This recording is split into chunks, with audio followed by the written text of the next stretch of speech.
And we're live. Hello and welcome to another QuantGang with Maddie ALLin and Karim the Dream, and some more guests stopping by later on. How's it going, everyone? Bang, bang. What's up, everybody? Good to be here as always. Mwah. Hex.com made it here to Miami, Florida. I'm in the festivity here. Can't wait to get started. I got some nice view to show you guys and share. And I'm in my holiday spirit with a special Maddie ALLin shoes on. So we'll show that to the viewer in a second. But yeah, how's everybody doing? We're good. Yeah, I think there's tons of people commenting in the chat. Shout out to everybody who's tuning in live and on the replay. Go ahead and hit the like and subscribe button. We're going to have a really good episode today. And then there's a lot of really good content coming in the next couple of weeks that we'll be previewing as well today. So let's go ahead and get started with our intro, and then we'll take it from there, yeah? Let's do it. Awesome. And this is from Maddie ALLin of Hex Therapy Live. After Richard's done with stream, I hope it's still hours away, the new Hex Quant and I will go live to show off a new chart for Hex USD price appreciation with staked interest factored in.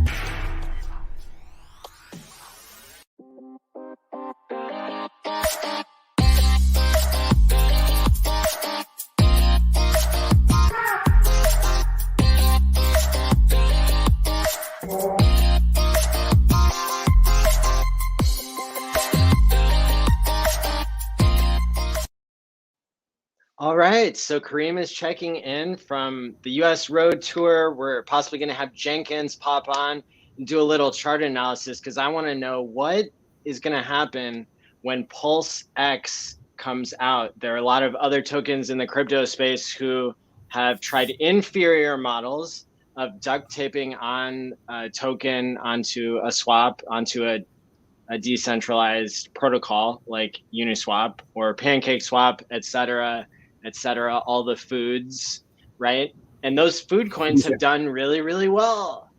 So we are expecting the PulseX, which the initial investment period, what we call the sacrifice phase, is coming up here soon. Maybe a lot of you are stopping by because you enjoyed the amazing thumbnail that I made showing how the X for the PulseX logo fits perfectly with the hexagon on either side, whether it's a QuantGang hexagon or a hex itself or a pulse symbol, right? These are all things that we talk about on the channel. And so we got a really good episode. I wanted to shout out to somebody who made a donation that I'm not sure if I said anything, but shout out to Name. The person's name on YouTube is just Name. Thank you for the $100 super chat. And thanks to everybody else who's donated this year to the channel. We really appreciate you. And I know, Karim, you've got a lot to share as well. Yeah, absolutely. So what's amazing too is like everything we've been talking about is not happening and more. So I'm just very excited for everybody, very excited for the community. Again, we just made it here in beautiful Miami. We're going to be here, for about 10 days to 2 weeks and just continue to do what we do best. Outbound messaging, educating people, spreading the word, and just, watching the beautiful chart going up and to the right. That's the goal. You're out there with the Kryptosparbach team and doing the tour of the United States. There are 40 cities that are on the US Road Tour. And maybe more. 20 have been gone to already, and there's 20 more? Yeah, but they were talking about potentially extending it too. But yeah, I think there's about, I would say at least 15 to 20 more. Because again, time flies. We're already here in beautiful Miami. Then after that, it's Tampa. And then after that, New Orleans and stuff. So, but everybody can watch it on FreedomTV.info, getting all the info, obviously. And then all the way to going to back to Las Vegas. Now, I've been literally working around the clock, burning the midnight oil to put together this online Hex conference. And because it's coming up, the first online Hex conference was a huge success, and you participated in that along with a bunch of other people as well. It was a 4-day online conference, and it was about 6 to 8 hours each day.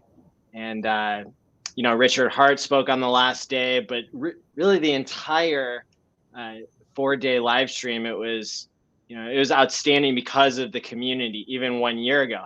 And now we're going to get to celebrate the community 1 year further in its development. And I think the term crypto Twitter is definitely that's known among people who are in crypto, out of crypto, Bitcoiners.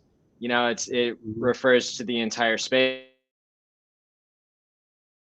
Something that's going to be called crypto YouTube.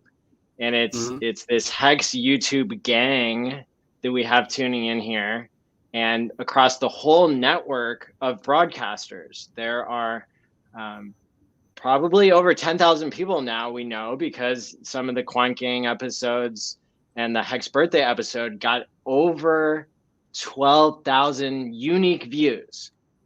Not bots, not paid for. And so we know that there are 12,000 people out there that are checking in. And Hex doesn't even require you to check in. You could just stake. And what do you say, Karim? Date and chill, baby. That is right. That is right. And so it's really incredible to have this whole space. Even when, okay, I want to say celebrities' names, but they might actually be in the conference, so I don't want to shit talk them too bad. Even if we look at Robert Breedlove, Michael Saylor, these people on crypto YouTube, right? That's not part of the Hex ecosystem. Sometimes they only get 5,000, 10,000 views on stuff. And so we're really starting to see Hex creeping towards virality. And it's something where it's going to go from 0 to 1 really quick in a lot of people's minds, especially as the price takes off here. And we've seen in the past, about a week, that the price has doubled from a local bottom there at 12, 13, 14 cents all the way up to Richard 30. tweeted about it. It actually went up 250% in about 12 to 13 days. So, I mean, it's beautiful, and it's just getting started, and it's nothing new. It's something Hex has always done and keep doing in the past. It's beautifully rhyming and doing what it's going to do. I tweet about it too. The fractal is perfect. It's literally the fractal that we had right after the Vegas conference, and how we were running all the way from the penny and a half, 2 penny, all the way to 8.10, and then after that went all the way to 18 on the sacrifice. So it's just very exciting. History repeating itself again. Beautiful to watch. And now we even got more incentive. There's less liquidity. Like Wells said it best. 35% already of liquidity of Hex has already been removed compared to before, so we can pump even faster and harder. So, and now we even have more incentive, and you get your copy and PulseChain coming up, so that's going to be really good. I mean, my PulseChain vibe, as you can see, Maddie, I got the, what I'm saying, the bluish and the purple, and because it's the holiday, right? Shout out to Maddie Allen. I got my special shoe right here, right? Look at this, bang, bang, all the color. Oh no, the video. There we go. The video froze, but I can see it now. That's cool. Yeah, exactly. It switched colors. It blinks too. And my favorite, multicolor, baby. I bet that looks way cooler from across the room than it does just the bottom of the shoe, because it lights up. The entire especially space. when it's obviously if you're out in the bar club, or if you're in the dark area, because it will just literally just blink even better. So I put them on right now. So the thing I say about those party shoes, they're a perfectly good pair of tennis shoes. They're $20, so they're cheaper than regular shoes. You get compliments constantly, walking around with them on in Vegas or in any really big city. You will be the center of attention instantly. They're $20, and when the battery runs out, you could plug them into the wall, or exactly. They turn into regular shoes. So yes, sir. It's and cool. and if you know how to dance, it's even better. Correct. If you make some leg moves, that helps get with the light. So it's like a win-win-win. And Karim and I both know how to dance, so we'll probably we'll see if we can get a challenge going for the online. So for the online conference, Okay. Yes. The reason why this episode isn't gangbangers like normal, which I've got, you know, I think Jenkins might pop in. I was hoping to get somebody to do a chart analysis of like Pancake Swap and Uniswap back from the beginning, just so we can understand what the macro trend is for that type of coin. But overall, from what I hear, there's still coins doing well in the broader crypto space. And so, you know, the massive bubble hasn't popped yet. Ethereum still at 4,000. So, you know, we're still near all-time highs in crypto. I mean, to me, Bitcoin being at 60,000 or 50,000 or 45,000 doesn't matter. Like, I bought it when it was 2,500. I bought it when it was 10,000, and like I'm selling at these levels. So I don't care if it does a 2x, but Hex did a 2x since the last time we talked.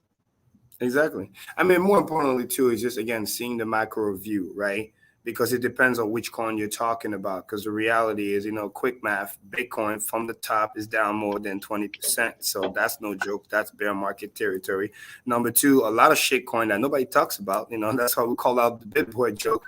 They're down 50, 60+%. You just don't hear about them anymore. So there's a lot of shitcoin that are actually trending towards zero, doing what it's supposed to do. It's just some of those big caps are kind of hanging in there. But it's kind of like stagflation, you know what I mean? Like you're not moving up, you're trending in a range, which means, you know what I mean? Usually an object in motion stay in motion. So when you lose that motion of going up, when you start to slow down, it's just a matter of time until you crash.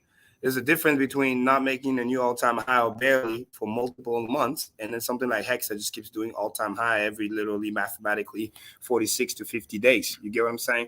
So the trend is already there. The writing is already in the wall, and which we're going to talk about, the DXY is rising. So people are going to be up for a rude awakening, because then when the year ends, and then the joke about the Plan B joke, right? It's like you don't get your 100K. The reality is going to start to set in, and some people are going to start to panic. So it's going to be beautiful to watch. But yeah. And I think that there are events that have been built in to Hex since the beginning that were built in on purpose to keep Hex from not doing a 6 million X in 2 years, because that's too fast, because literally that creates even more volatility basically. And so I see Hex hitting 10,000 X.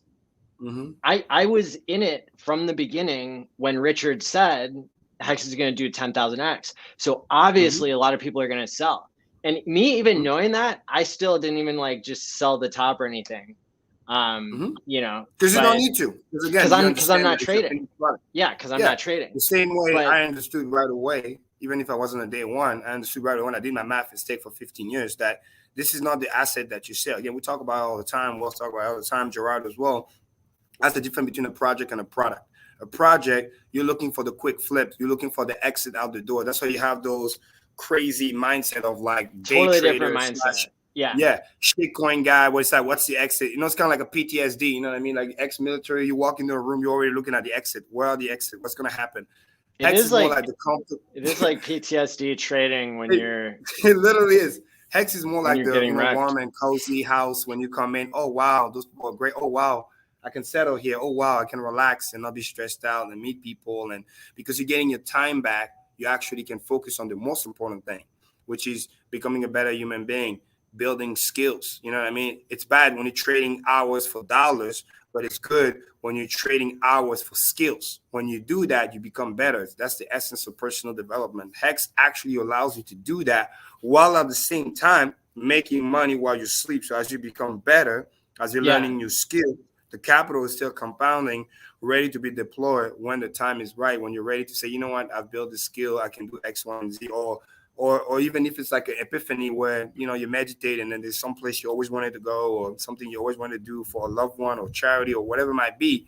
In other words, you have time to figure out what you want to do and then have the capital ready for you at that time, ready to do it. And if you don't figure out right away, guess what? You can always just restake and come back later. So that's a beautiful mechanism. Yeah. I would say the way that I've worked on like my personal development, you know, in this past period where Hex first hit 30 cents to now when it's hitting 30 cents again, right? Is that it's not just that I haven't been trading, because when I first got into Hex 2 years ago, I was working on controlling the two emotions of fear and greed. And so controlling fear meant buying dips intentionally, even though I didn't want to, and normally I wouldn't do that. And then selling tops. And that was in other coins, not just Hex, but also in Hex in the first 6 months, in the first year. I was just not even thinking about it. I was saying, you know, if I'm ready to sell, if I'm dollar cost averaging out even, then I need to, you know, at least wait until there's a large green day. But in, you know, now I've evolved to where I know how to buy low and sell high. Like, I have those skills, but the skill that I didn't have was dealing with this sudden wealth syndrome, right? And so I feel like in the past so many months, the past 3, 4 months, 5 months maybe, where we've been, you know, going past 30 cents from a third of a penny last year at this time at the Hex conference. You know, Hex was around a third of a penny before that or after that or around that time. You know, and doing that last 100x on that 10,000x up, it's, you know, it's no wonder I think that people were selling, because people were buying so quickly as well. And so, but now we're going into another period maybe of incredible growth that people aren't going to be able to wrap their heads around. Yeah, it's good what you just mentioned, because this is something that I put in perspective for people. And this is actually one of my, some of my latest tweet of the last 2 days as we were pumping. And I posted about the DMI once again, why it's such a powerful indicator. Like, Hex DMI on the weekly chart is freaking undefeated, which is fucking mind-blowing. And for people who don't know, and I was trying to explain that in the chart, it's that it shows the difference between buying and selling, even with that massive selling or whatever it might be, or I would just call it taking profit, because prices went up a lot, like you mentioned. There is always more money coming in. It has never crossed where the blue went below the orange on the weekly chart. And it's such a powerful indicator. And the bigger the time frame, the more severe, the more strong it is, because it really tells you the trend, what's going on. And more importantly, like I've said many times, it tells you what the market makers are doing. The same way the Alex really guy learned the hard way, even though he's a trader. He doesn't understand when DMI runs like this, like my tweet, doesn't matter who you are. Market makers telling you, guys, show is over. I'm taking the train to the next station. Whoever's not on board gets left behind. It's simple as that. You think you're gonna come in and trying to sell and push the price down, dude, you just get left behind, right? Those who bought from the bottom, sold at 16 cents, oh, it's gonna go back down, left behind. Those who sold 20 cents, left behind. 23 cents, left behind. 25, left behind. Like, we just keep doing this up and up. Fib level, what's that? We keep it moving. You know what I mean? I made another video earlier today. I was driving the R8. It's funny. It's like zigzagging between cars. Like, they're not moving. That's what Hex does. Everything's crashing, dying. We're just like, all right, guys, taking it to the next step. Because if you understand token economics, if you understand the fundamental after 75% dip, Hex keeps doing what he has always done before. Now on steroid, because there's even less liquidity, which means the pumps are faster. Number two, this is a show we have seen before, previous sacrifice, and it literally went from 1.5 cents all the way to 18 cents. So you literally have an easy 12x waiting for you. Why would you want to be stupid to literally try to, you know, be like, picking up free pennies from a freight train? That's just stupid. You add that, you add the fact that now, again, PulseChain around the corner, PulseX around the corner, which we're also going to talk about. End of the year, which is always big, because remember, 2-year anniversary and big macro investors, they're always looking at an asset on a year to year. So make no mistake. There's a reason why last year we had a nice candle towards the end of the year too. So there's also that speculation going on. And why would you want to sell? It makes absolutely no fucking sense. Plus, you get a higher valuation when you buy Hex so that you can have a better sacrifice. And guess what? It's better for your sacrifice value and taxable situation as well. Even though, again, disclaimer, talk to your financial advisor. We don't give tax advice here. But the common sense is, if you have something that appreciates in value, that you then be able to sacrifice and not have a taxable event because it starts at zero. And if you never sell, you're literally getting all the appreciation that you need before the event. Then you sacrifice, which is also good, because that can also be a tax write-off somewhere. And because you know that after that, you protect that valuation and you don't have to do any trading or any selling, anything like that. So it's literally just perfect. Easiest fucking trade in the world. max gain, multiple X's, not percentages, 75%. Yeah, that's chop change for Hex. Hex do X's. Plus, again, the tax benefits, if you understand what you're doing, and the fact that you're getting the copy, which chances are hinted has shown in the balance of probability is going to be at equal value and possibly higher as soon as it launch. It's a fucking no-brainer. We're just winning. So true Hexicans, people that have been here long enough, or people that understand how market works and incentives and token economics, they look at it like it's a no-brainer. Silver check had a great Karim, check the private chat here real quick. Mm-hmm. And shout out to DJ Pauly Wood for becoming a member of the channel. You're doing this weekly, or sorry, this it's a monthly channel subscription, and it's a thing on YouTube that helps us really it's a donation towards the channel, but it's also it's helping the algorithm send more people our way. And so anybody who does that, you get a special badge next to your name when you're commenting in the live stream and on the comments, even afterwards. But you also get special emojis as well. And so if you guys want to play with those and see if they come through on StreamYard or not, I would love to see that, because there's some cool ones in there that you'll get access to if you're subscribed under any level on the channel. Karim, you don't have a profile picture on there. Maybe if you log out and log back in, once I change this setting to require you to log in with Google, then it'll have your picture on there. Give me 1 second. It's the internet here. That's why. Hold on. Still waiting for the Wi-Fi. That's why I was using my phone. StreamYard. Boom. Let's see if this works better.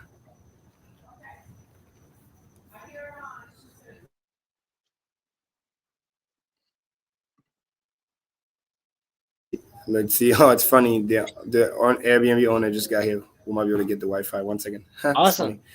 Let me link on my phone for a second. Maybe they were watching. Yeah, right. Literally, she just pulled up. So that's awesome. This place is beautiful. All right, let's connect here. Boom. So Craig Wadding, thank you so much for becoming another member of the channel. Shout out to you. And thanks again to Fraud Aliens for the $33.33 super chat. Thank you, two gentlemen, for all the spot on information. You two gentlemen rock. Thank you. You rock too. Thank you very much. Mel Tony here. Good to see you with the update on the price of Hex. Currently sitting at 29 cents, 29.5. And shout out to everybody who's been commenting in the live stream.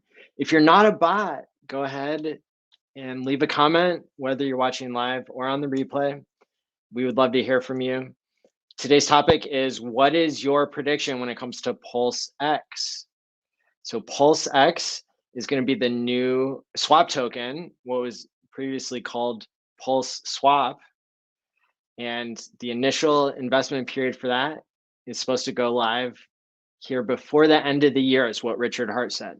Now, Richard Hart also says that he has never made a software prediction correctly before in his life.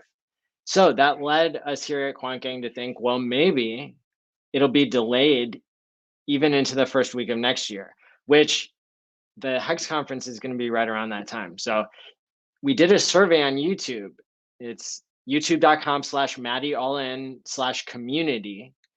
And I think it's pinned here in the live stream comments for you to be able to click there and to vote to say whether you think the PulseX token is going to be launched this week before Christmas, next week before New Year's, or the week after that, which is technically next year, which is going to be before the Hex conference. Matty, I tried to log in with my phone, but for some reason it's not connecting me. It's bringing me to some other link. So I have to switch back to the computer. Is it better? No.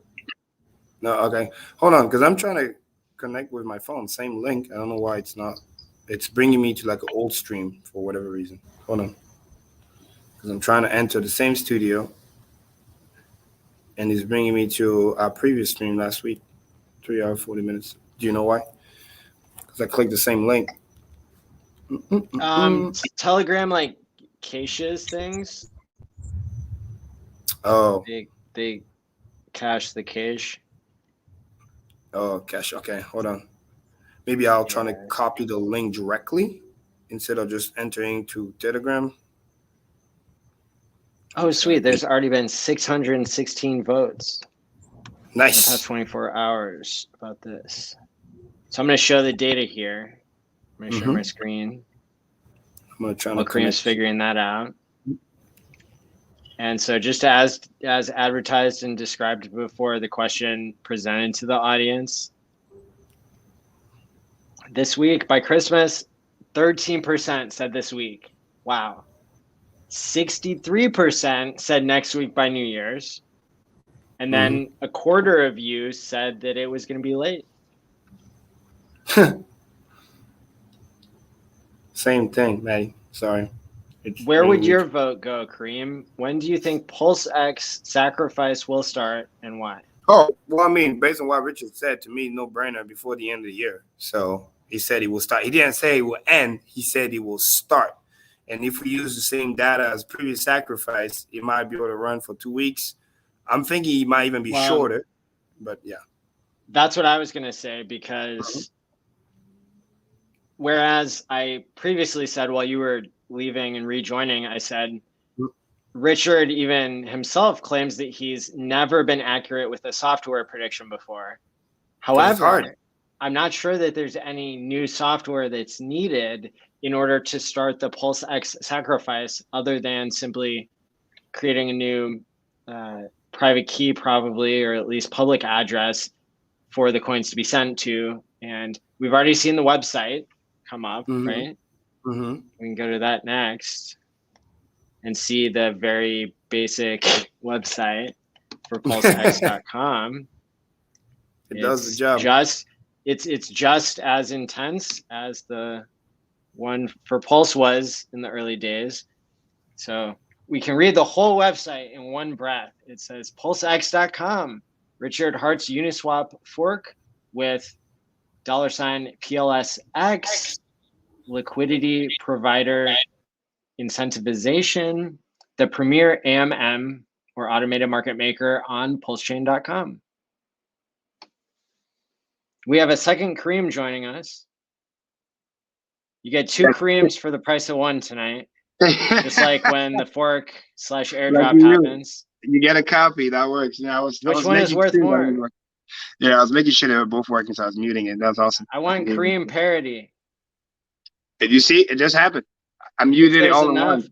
There's enough liquidity of Maddie's, banter on QuantGang, then that'll keep the prices the same on both chains of Karim. That's why Hex on Pulse is just gonna be called Hex. You know what I mean? So that's awesome. Correct. And then now, and crispy clear, you can see everything. So, and I can see you can see me. So that's great. But yeah, no, listen, I totally agree. And the way things about timeline, I've always said this many, many times. And this is why I congratulate people that bought the bottom when people are talking crazy. Now, all of a sudden, buying at 13 cents when I told people it was the bottom. Now it's like people are looking like geniuses, right? Because if you understand what's going to happen, you don't try to time the market. You don't try to be smart. You want to be wise. It's the same thing. Who cares about what the exact date is? Software is hard. It's not like there's a trick out there. But if you know it's coming and it's coming relatively soon, if you go based on the data that we have, if you go based on the assumptions, you know what I mean? Like when Richard said, okay, a month and a half, when he was doing the video with Kinetic. Okay, even if it's off and it's 2 months, doesn't matter. At least it gives you an idea.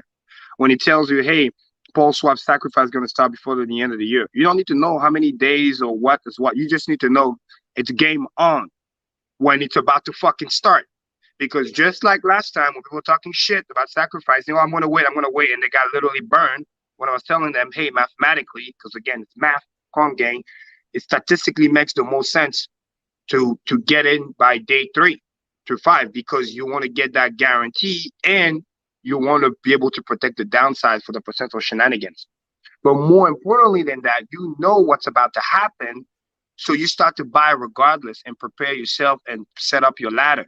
That's what the true geniuses in this whole sacrifice, even the previous one, wasn't even the people that time it perfectly by day 2 or 3. It's all the people that started to buy when it was 2 cents, 3 cents, knowing, listening, watching QuantGang. Hey, it's coming. It's coming. You don't need to fucking wait. That's what wise money do. That's why you saw when what's his name, Silver, bless his heart, tweeted this thing about this big money, 5 million, whatever, coming from Coinbase, and then in less than 100 hours, the guy's already up $1 million plus because he understands it's coming. He doesn't need to time the market.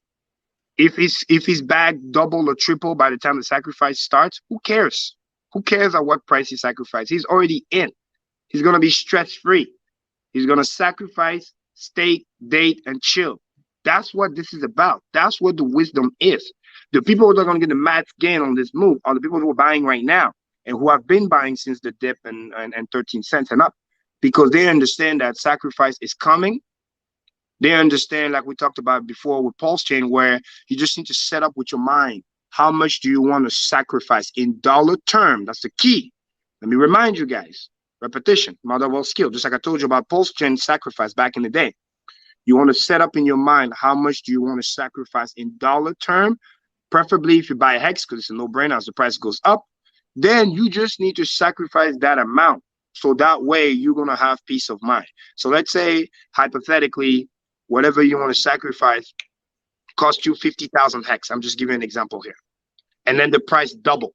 Well, guess what? Now you only need to sacrifice 25,000 hex because you got the target that you were looking for. And then the other 25,000 hex, if you're smart, you get a copy for that, which means you should get into a stake. So you get a copy of that T-share, because breaking news, flash news, if you haven't realized, T-share rate is about to cross 20,000 very, very soon. It literally went up almost 100 points today. Sick, insane. I can't wait to tweet that shit. When we cross 20,000, it's going to be so fucking epic.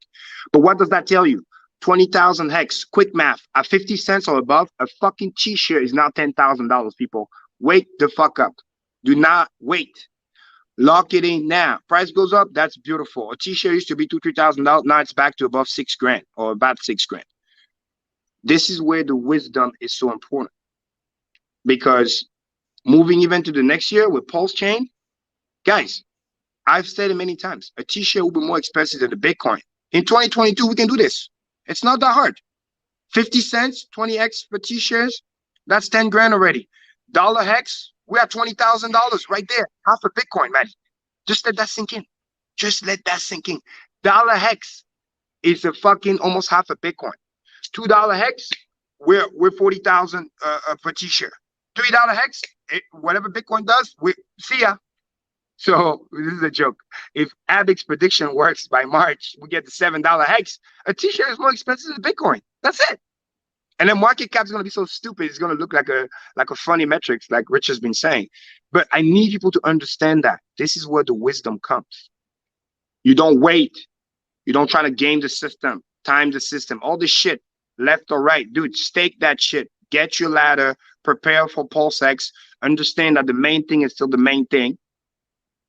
And then do your sacrifice. You know what I mean? We can talk about what the estimations are based on similar projects that did, anywhere between 20x to 60x. But I still believe in the order where it's hex first, main thing, still the main thing. Then it's Pulse, then it's PulseX. Because even though PulseX is going to do better than a typical Uniswap, because again, this kind of liquidity provider that we have is brand new. Nobody else has that. Plus you get the other half for free. It's going to do better than Uniswap.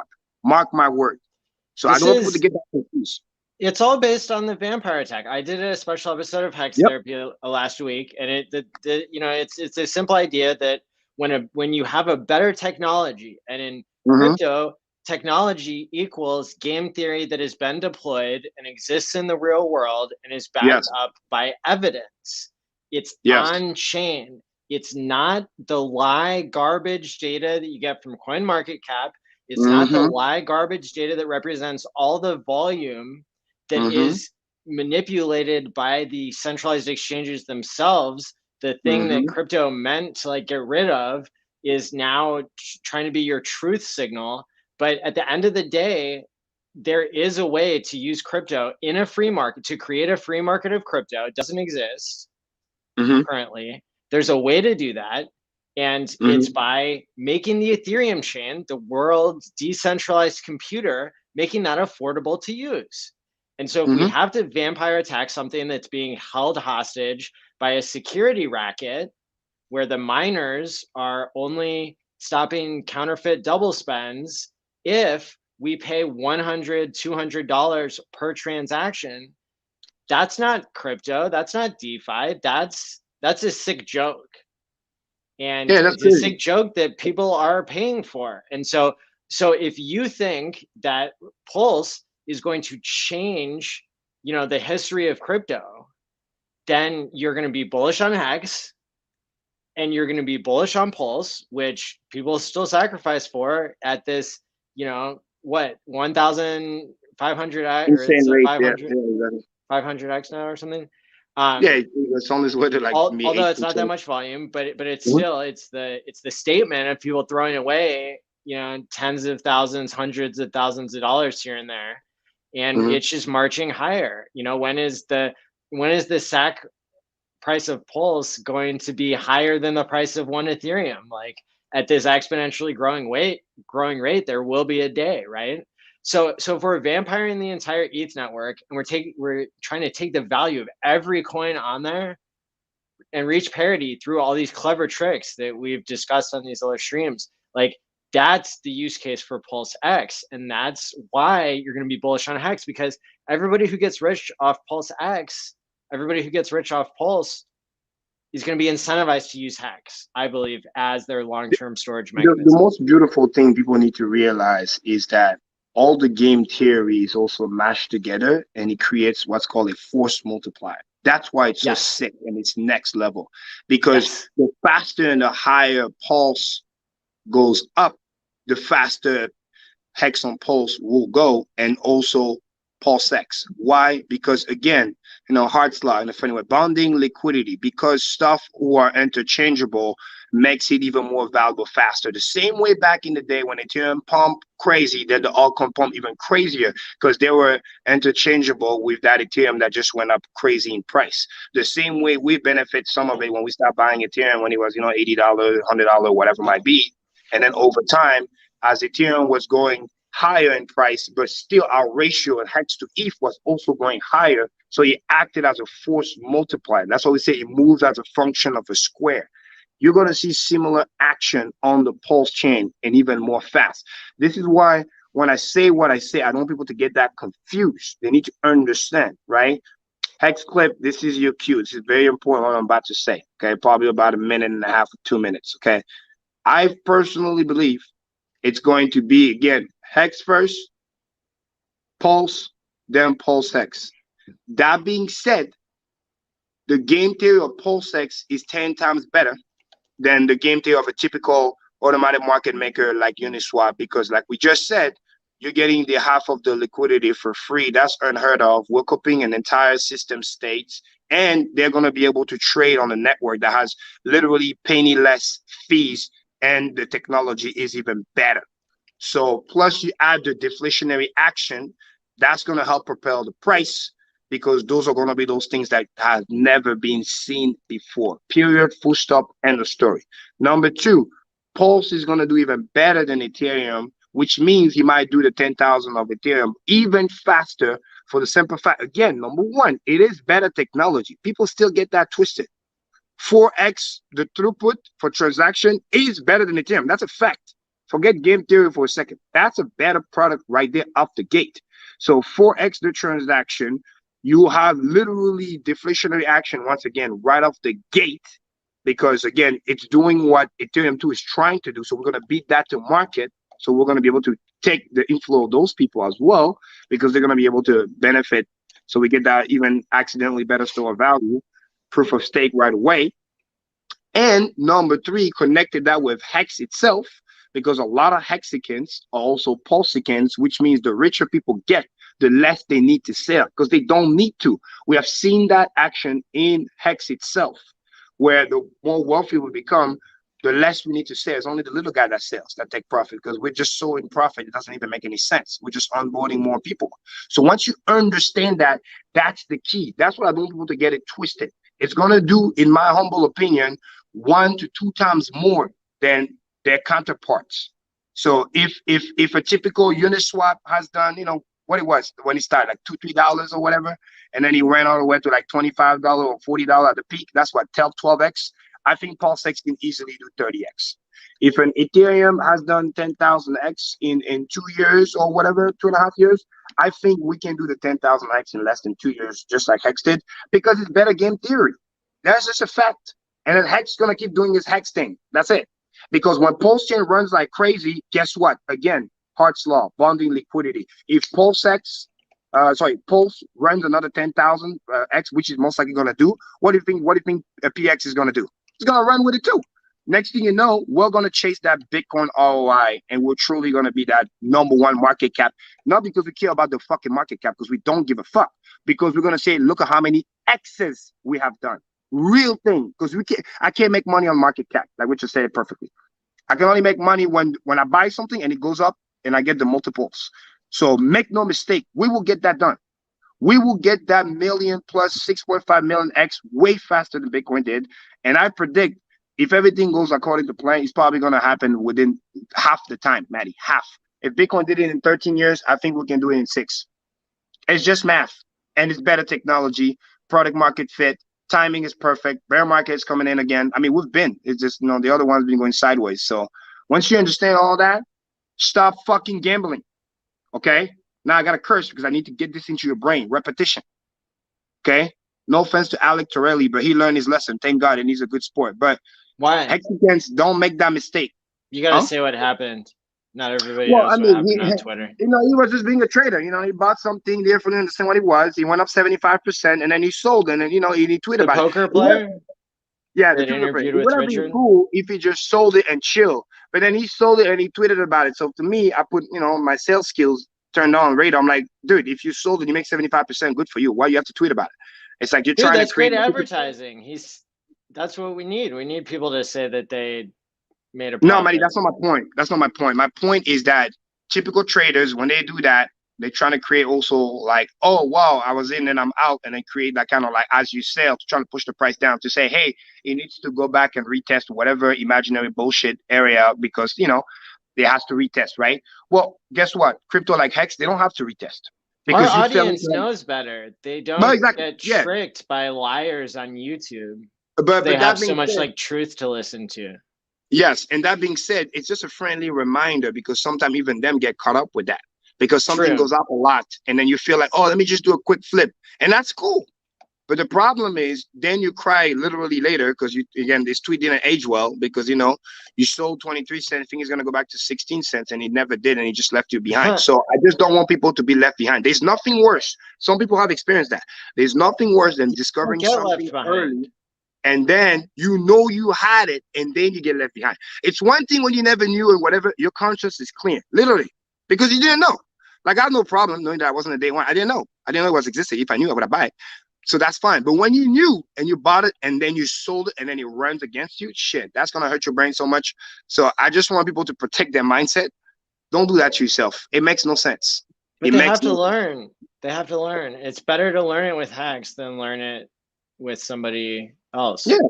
Well, because that value is still getting locked up. You can still, if the price of Hex goes up a lot, guess what? It can still keep going up because you're storing value over time, and that creates the value that the interest provides. Absolutely. So this is just like a friendly, cool, cute, friendly reminder for the QuantGang crew. They already know this, but hey, what did I always say? Repetition. I know it sounds crazy. People know this, but sometimes they get trigger happy. Oh, let me just do this quick flip, and then you get left behind again. And then, especially if you don't even have the T-shirt that you were looking to get, and you're trying to gamble, you're gonna get left behind so much that you can end up with less Hex, less T-shirts, and your payout would have been way less than what it would have been if you just let it chill and accumulate and then stack. That's my point. When people have been relapsing, have people been relapsing to their bad behaviors? That's the word I was looking for. I'm trying to avoid the relapse. I know about relapse. I taught substance abuse treatment for 7 years. And I know about relapse. And let me tell you, let me drop some alpha right now because Karim just connected the dots here between relapsing with trading, and being caught up in that game versus buying and holding right in Hex. And so the point of relapse prevention is not to wait until you relapse and then beat yourself up and internalize and then repeat the cycle because you're depressed and now you need to look for the next thing to help you like regain the position that you're going to keep losing because you're using a bad strategy. The trick is to avoid triggers and stay busy with healthy activities.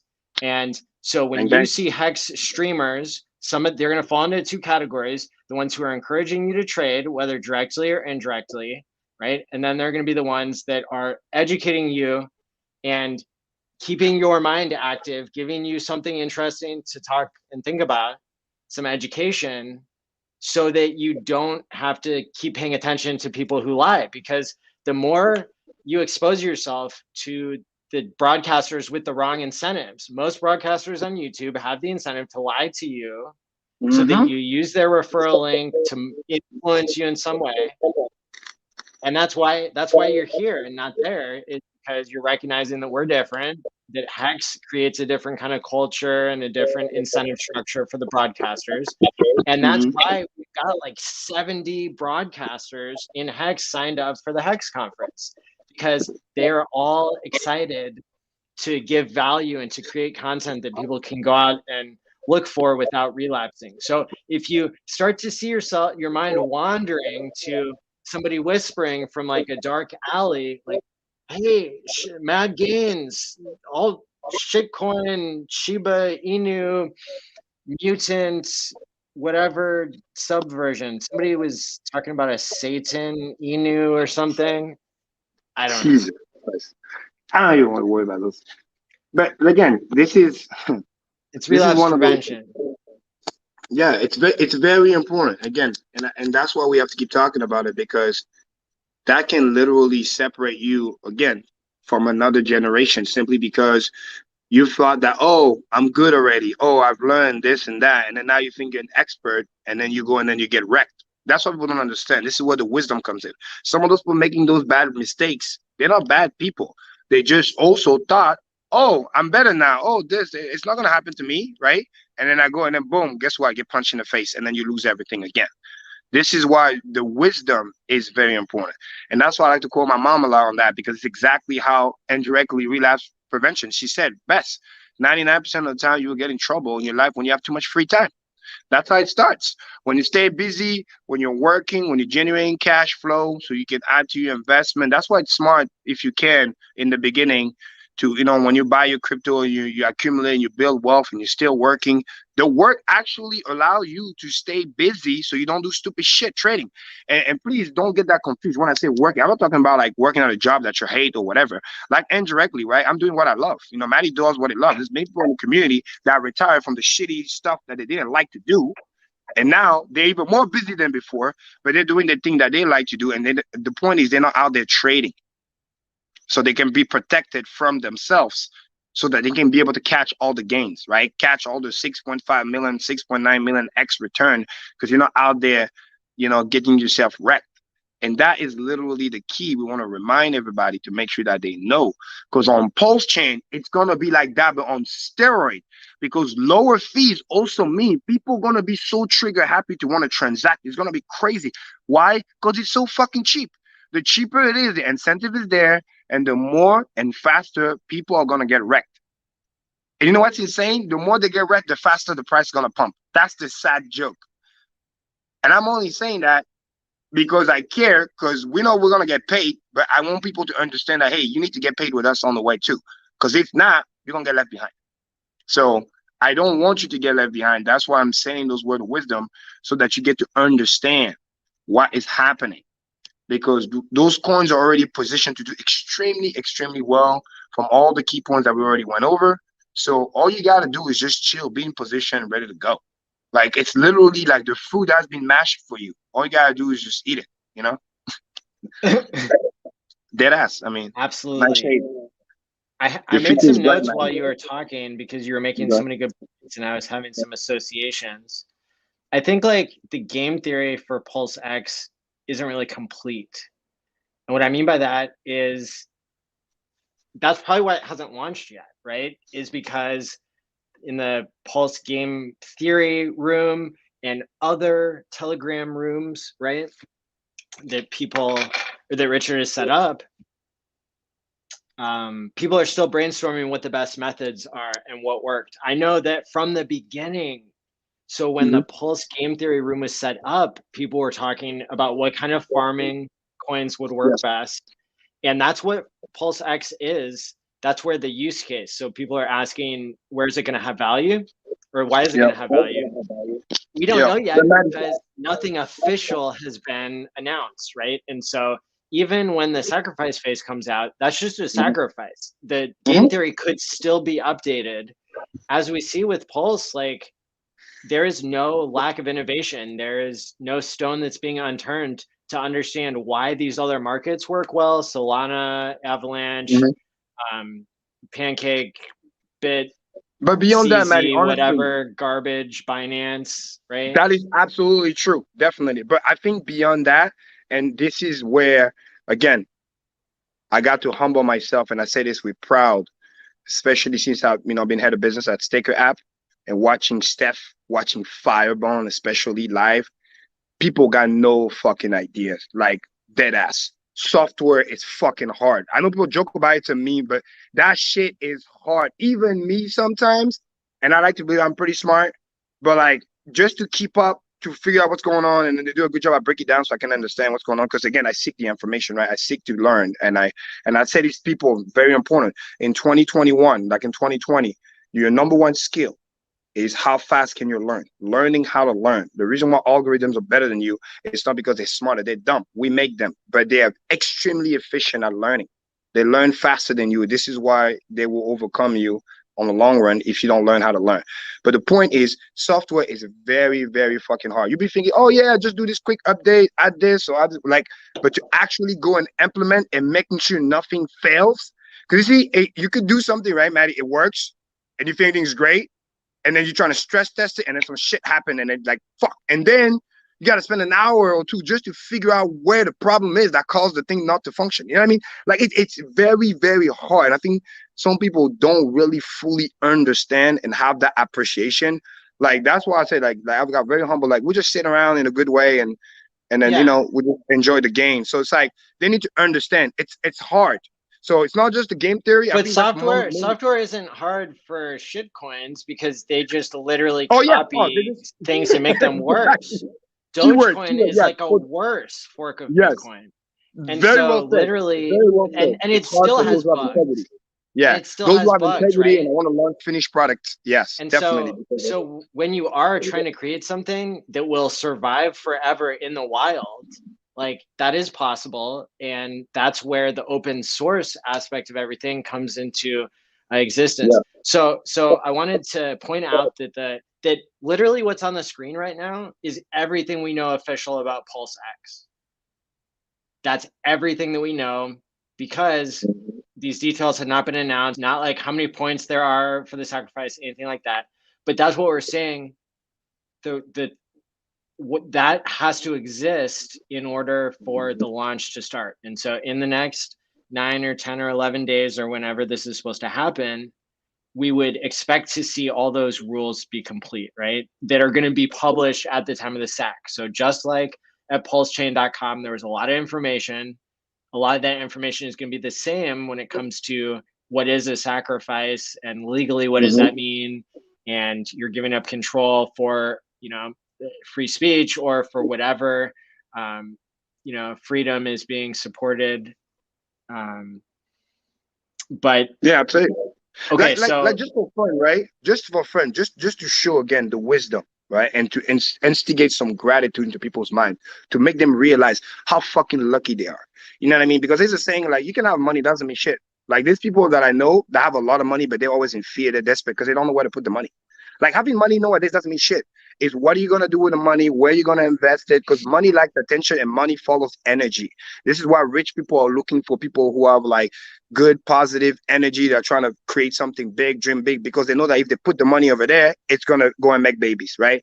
This is how fucking lucky we are. If we just go over that list. Because the government's stealing from everybody, including rich people who no longer keep their money in cash. They keep it in assets that they manipulate Exactly. upwards, and that's why money is always seeking more corruption and manipulation and higher levels of power, is because literally you're playing this rat race with yourself and with everybody else. And so, well, but this is the sad part. It's true, but it's not the whole truth. This is the lazy way to make money. Let me explain. Because those motherfuckers, because they don't know better. So there is a right way and there's the wrong way to do things. But then sadly, the wrong way is like the shortcut, right? So they will do the lying, the cheating, the scamming, the whatever, because that's the fastest way. There's the honorable thing to do, which is a little bit longer, right? But what they're failing to understand, and this is where the wisdom is, this is actually the shit that actually lasts long. And that's what Gary Vee talks about also a lot.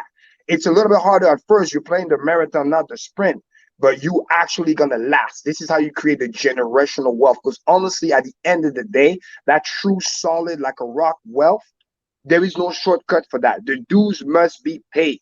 The gratitude will be there when you treat people right, when you build wealth in an ecosystem that's self-sustainable. The people, the energy, the people surrounding you, all the reason why your name, what you're building becomes a brand, right? The Nike brand, Gary Vee brand. Now you see in crypto, the Richard Hart brand. This is the first point I want to talk about. It didn't just say PulseX, right? It says Richard Hart Uniswap. Just that alone, that brand has tremendous value, because especially people in the community like ourselves and beyond, because I mean we got fucking 57,000 people on the PulseChain chat for a fucking reason. They didn't just come here just for fun. So that name has a brand. I mean, you got people doing tattoos, you know what I mean? Just the other day I saw a guy, he had the heart. Like, did you understand how powerful that is? So just that alone let you know that if you put your money into something like that in the balance of probability, it's going to do very well, because a lot of people see that brand as valuable. And a lot of those people that see that as valuable also have a lot of economic value. And on top of the game theory and the fact that the product itself has a usefulness, which is the key. Then it brings to the next thing, fork with PulseX, which is key, because again, that liquidity that we're talking about, unheard of. When you get the other half for free, so you can play the liquidity farming game, unheard of, coming in, and some other people are going to be adding the liquidity to make sure that everything works out pretty well, and it's going to be lower fee and all that good stuff. So I want to make a comment on that. And then come back to what we were saying about incentives.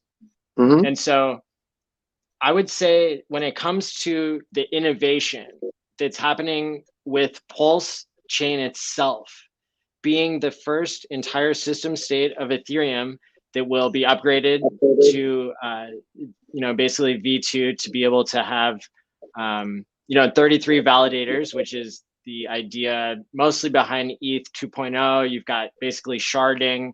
At the end, if you have 33 shards or you have 33 validators or whatever, right? Whether you're creating more chains off of one and then validating them, in these blocks or whatever, either way, the main innovation that's happening at first is that everybody's getting a copy of their coins. So there's an entire mirror chain that's being set up, right? And I'm going to pause it here for the first time, because I don't think I've said this publicly, but it occurs to me that I think Hart's law only applies to V2 style liquidity. And so what I mean by that is it has to be matching amounts, right? And if there's a bot that goes through and fixes everything, then that's a huge innovation on top of everything that could create parity on both chains, which is another kind of like initial attribute of the system that matters at Genesis. If you have parity at Genesis, that's unheard of. But if you've stuffed enough liquidity into the thing and manipulated the rules just right, that's why the game theory is going to take hold, because people are going to be able to earn PulseX tokens, which are the farming tokens, simply by not making any trade initially on the system. And they could potentially automatically go into yield farming every token that there is, right? Because there will possibly be yield paid in PulseX to anyone who holds liquidity pairs on Pulse. And so you could have, on one hand, you could have your Ethereum link, and you could have your Pulse link, and those could create a bridge that sucks the that creates the parity. Basically, it creates the same amount of right volume, right? The Hart's law is talking about what the liquidity that's bonded together. So liquidity being bonded together means that somebody can come along and take either side of the trade, right? And that's what moves the price on an automated market maker, is people coming and taking Hex and leaving more USDC. And then that pushes up the price of Hex because the pool of Hex is smaller, that's bonded together with the pool of USDC. But people who have contributed equal amounts, which is what the V2 part is of Uniswap protocol. That's two different things. So because you have to add equal parts, you're making the market. It's the same as when Wall Street companies keep the price of Apple stock, relatively the same, because they're selling a certain amount all at the same time for that price. But I think I see what you're saying, but I think there's two different things here. So to make sure it's not confusing, is that when you add on both sides, right, you're just adding liquidity. V3 is just what we call on-demand liquidity. You're choosing a range. But the bottom line is, for the Hart's law to that's the same as a limit order, because it doesn't, it can't, you can pull it before. You can use a bot to pull it, so it's not the same. Yes, I get that, but listen to what I'm saying first. Okay, so the Hart's law just talks about the ratio of the pair. It doesn't matter what the pair does, because what's going to happen is it's going to be, because of the bounded liquidity, it's going to affect the price. So because it is bundled, that's what I'm saying. If the ratio goes higher, then the token of that ratio that goes higher, the price will go higher. If the ratio goes lower, then the other thing happens. So whether you have an impermanent loss, which is why I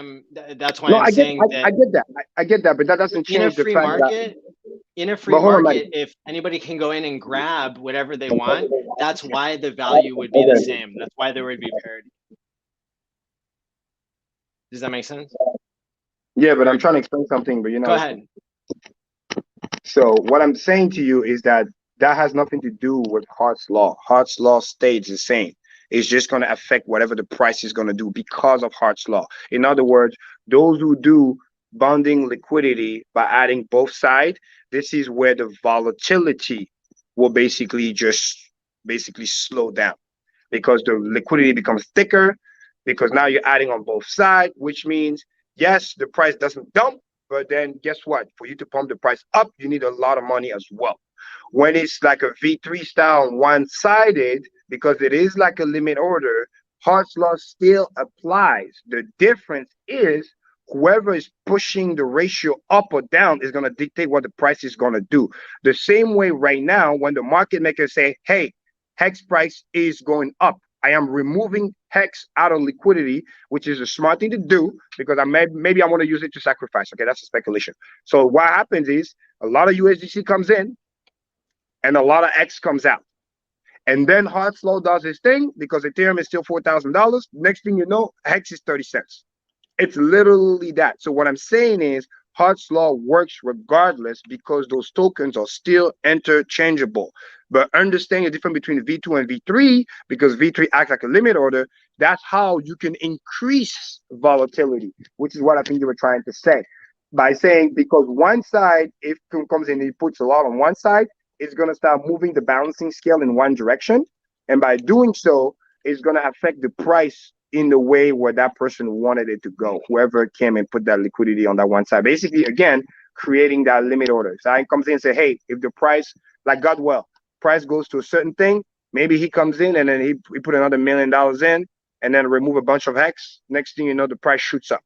But the bonding liquidity is going to make the price of Hex goes much higher, because if the ratio went up a lot in Hex ETH, and the ETH, is still $4,000, because the ratio is much higher and the Ethereum price is still $4,000, it will make the price of Hex go much, much faster. That's what I wanted people to understand. The last time we were over 100,000 Gwei or 120,000 Gwei in the Hex ETH pair, we were around 3,000 chilling, more or less. Now, if we go back to that same ratio and the price of Hex and the price of ETH is $4,000 plus, next thing you know, Hex could easily be 75 cents. Again, thanks to how bonding liquidity works.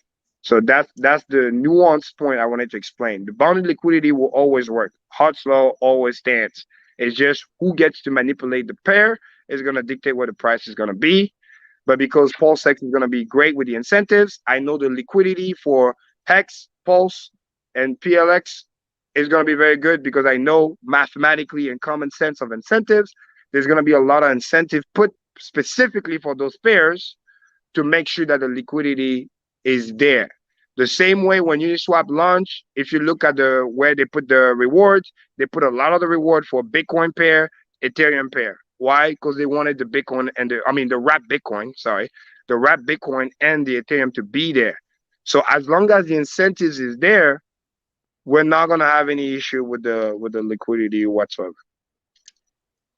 I'm glad you're explaining like the simpler version, because when I talk about like in what cases, right, does Hart's law apply? Because laws of physics and things like, you know, thermodynamics only works, you know, if you've got gravity or magnetism or whatever, you know, whatever all that stuff is, right? In the case of Hart's law, it only applies to V2 liquidity because V3 is not bonded, so to speak, because you aren't actually offering it freely on the market.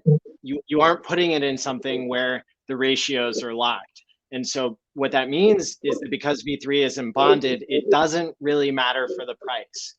But Hart's law, what it's identifying that even hasn't necessarily been identified in broader economics yet, because free markets don't exist and because liquidity is not ever put up in a trustless way. Yeah. And that's how crypto and that's how Ethereum and specifically the Uniswap protocol is a technological leap forward. Well, guess what? Because now we don't markets are going to start acting differently now that things have taken a leap forward, and this has been figured out with Hex, you know, in terms of keeping liquidity low. Any financial expert in the world right now will tell you low liquidity is dumb, and they don't understand why you would ever want low liquidity. But if they ever got past the discussion about low liquidity being setting you up for a rug pull, then they would realize that they really don't understand what, you know, one of the things that Karim mentioned, that basically it's easier to move the price of something up if there's low liquidity. And for something that actually has a use case and is a technological advancement that, you know, rich people haven't already extracted all the value off of that technological innovation, that's a really rare circumstance where there's tons of value that's, you know, out there for people to go and pick up. And so that's probably what's going to happen here with the Pulse vampire attack on the ETH chain, you know, on these hundreds of billions of dollars of tokens that are you know what's funny though? Press. You know what's funny? The more I look at it, again, this is like a little bit semantics, but I think it's important. I think this is gonna be so insanely good that I wouldn't even call this as a vampire attack, so to speak, because and I'm gonna explain the nuance why. Because things like the sushi swap, whatever, they really did a vampire attack. They literally create something out of nowhere, empty, and they say, hey, come here, here's free money, which we don't even know who has value, whatever.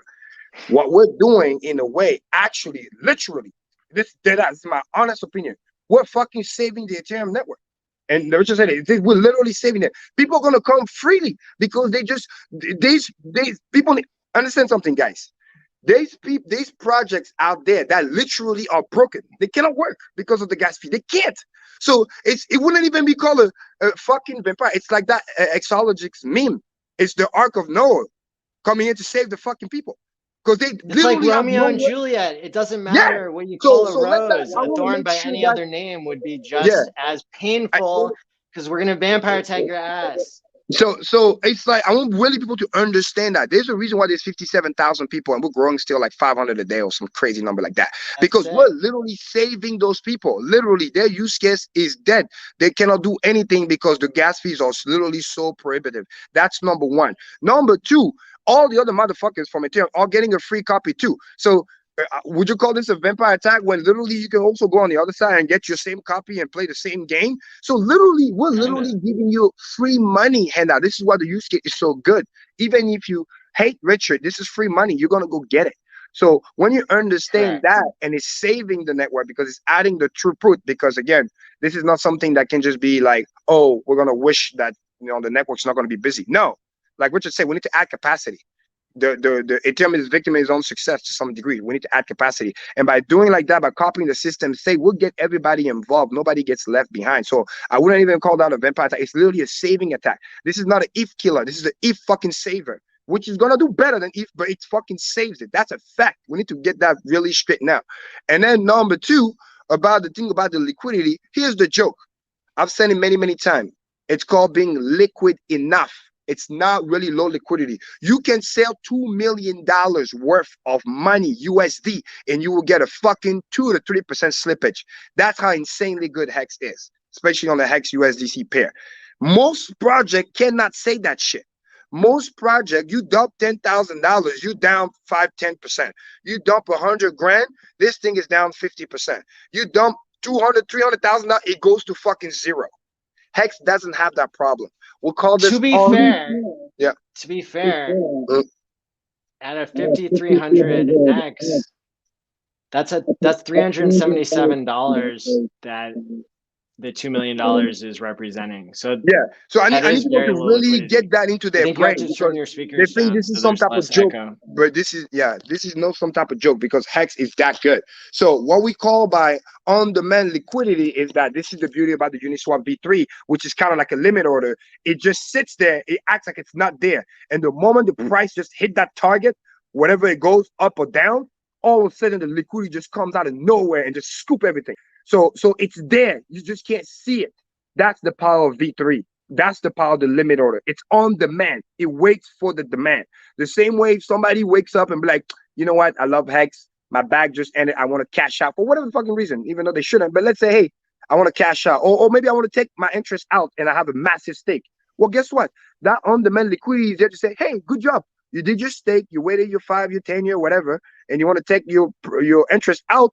Well, guess what? The on-demand liquidity is here to make sure that when you sell, you can take your profit out. That's all there is.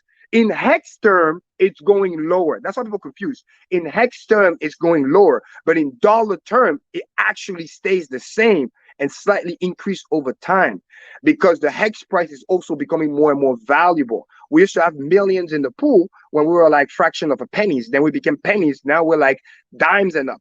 So people need to get that quick math into their brain. The Hex price is going up, and the faster it goes up, the less Hex we need in the pool because that unit is more valuable. It's the same thing when we talk about the T-share. It's the same thing when we talk about your daily payout. It's the same thing I reminded all of you about the Dream account that used to pay $30 a day, and now it's doing 5 figures every single day. But guess what? It's relatively, minus the penalty, of course, it's relatively the same number of Hex. The difference is the Hex price is going up, which makes the value of those tokens more valuable. So please understand that we're going up and those who are getting left behind, there's a high chance that they will never see those low price ever again because the liquidity in dollar term is thickening over time. Yes, the Hex liquidity is going lower, but don't get that confused. It's counterbalanced with the fact that the Hex price is going up. When Hex is a penny and you have 100,000 Hex in there, or in the pool, or a million Hex, whatever, a million, sorry, it gives you to get the same liquidity. You just need Hex to be 10 cents, and then now you only need 100,000 in there. Then Hex is $1, then you only need 10,000 of those motherfuckers in there. And then Hex is $10, and you only need 1,000 of those guys in there. But you get the same liquidity in USD term. So I want to make sure people understand that. Don't get that confused. Our liquidity USD is thick as hell, just enough. And the rest is here for on demand. So if somebody wants to dump his entire bag, they need to get wrecked by slippage first. And then the automatic bot comes in and the limit order comes in and then scoop it back up. The same way we saw the guy dump the 23 cents, it went down to about 20, 21, and then it just ripped up. See you later, bye-bye. I've said this on record, when I was with Gerardo's on the stream. I literally say, it's like, we're going to say, hey, dip cancel, we buy back, and then we just see you later. Look at what happened now. Look what happened now. Yeah. Bang, bang, Maddie. We're getting some feedback on your end. People what happens when you delay gratification. Right? Let's do a little tour here just for fun, just to show people a little break, right? We have this sick pool out here, which is crazy. But then here's the best part. This is the kind of neighborhood where you end up at when you delay gratification and out there trading, which is how sick. Miami, Florida. I'm going to turn on the screen here. Look at that. That's a yacht right here. Lady out literally has a yacht parked. This is the kind of lifestyle you can be when you delay gratification long enough. You don't trade. You let the wealth come to you. We're literally very close to like downtown Miami area by the pier. It's freaking beautiful. There's a golf course here if you want to play golf. Back to the pool. I'm going back to my setup. Well, it's just, that's what I want people to understand. Heck's going to do that for you. Heck, you got now PulseChain is going to do that for you. And now you even got PulseX. Like, what are we, like, who are we kidding right now? Are we serious right now? Like, and all I'm trying to tell people to understand is like, just don't gamble this away. This is your chance. This is your motherfucking chance. And you guys know me, I only curse when it matters because it's important. I need you guys to understand. Drill that into your brain, right? Hex Clip's gonna get this. I need you to understand. Don't get this confused, please. Position yourself now. One of the earlier episodes of QuantGang, we warned you guys about this. Post-chain sacrifice is gonna come. Don't gamble. Don't try to time the market. Know that it's coming. The more delay, guess what? It's a motherfucking blessing. Especially if you're not where you need to be and you need to accumulate more money. You're waiting for a check, a paycheck, a fucking, like me back in the day, I had to wait for my 401k money to come out. Like, it was a pain in the ass. But thank God I had enough time. Because what if I didn't have the time? Maddie, let's think about that for a second, right? Let's play this game. Let's play a little what if game. What if Hex actually launched on time, which based on Richard's calculation was supposed to launch a year earlier? None of us would have been here. None. Chances are we wouldn't really know. The real OG maybe would know. And then we would just miss the boat. We would have been like, I would have been so caught up getting, I don't want to say scam because that's a strong word, but like I would have been out there caught up with EOS, getting fucking, my ass handed to me because, believing the, people talking big words and, oh yeah, we're going to do this, we're going to do that. And then, launching a non-finished product. Like, just let that sink in. All right, but think about if Richard didn't come along and it's 200 more years for somebody to figure out all this liquidity stuff, all this Hex. I would have been back to the slave plantation, working hard. You're right. It would have been crazy. Like, the wheel was invented for pottery 300 years before it was used for anything. Okay, you have feedback, please fix that. I'm muting you for the time being. The wheel was invented for pottery 300 years, according to the Smithsonian Institute, than when it was used for transportation, which is its killer app. And so literally you can invent something pretty cool and not put it to the right use case for a really long time. And so that's why it's so important for us to appreciate, where we're at.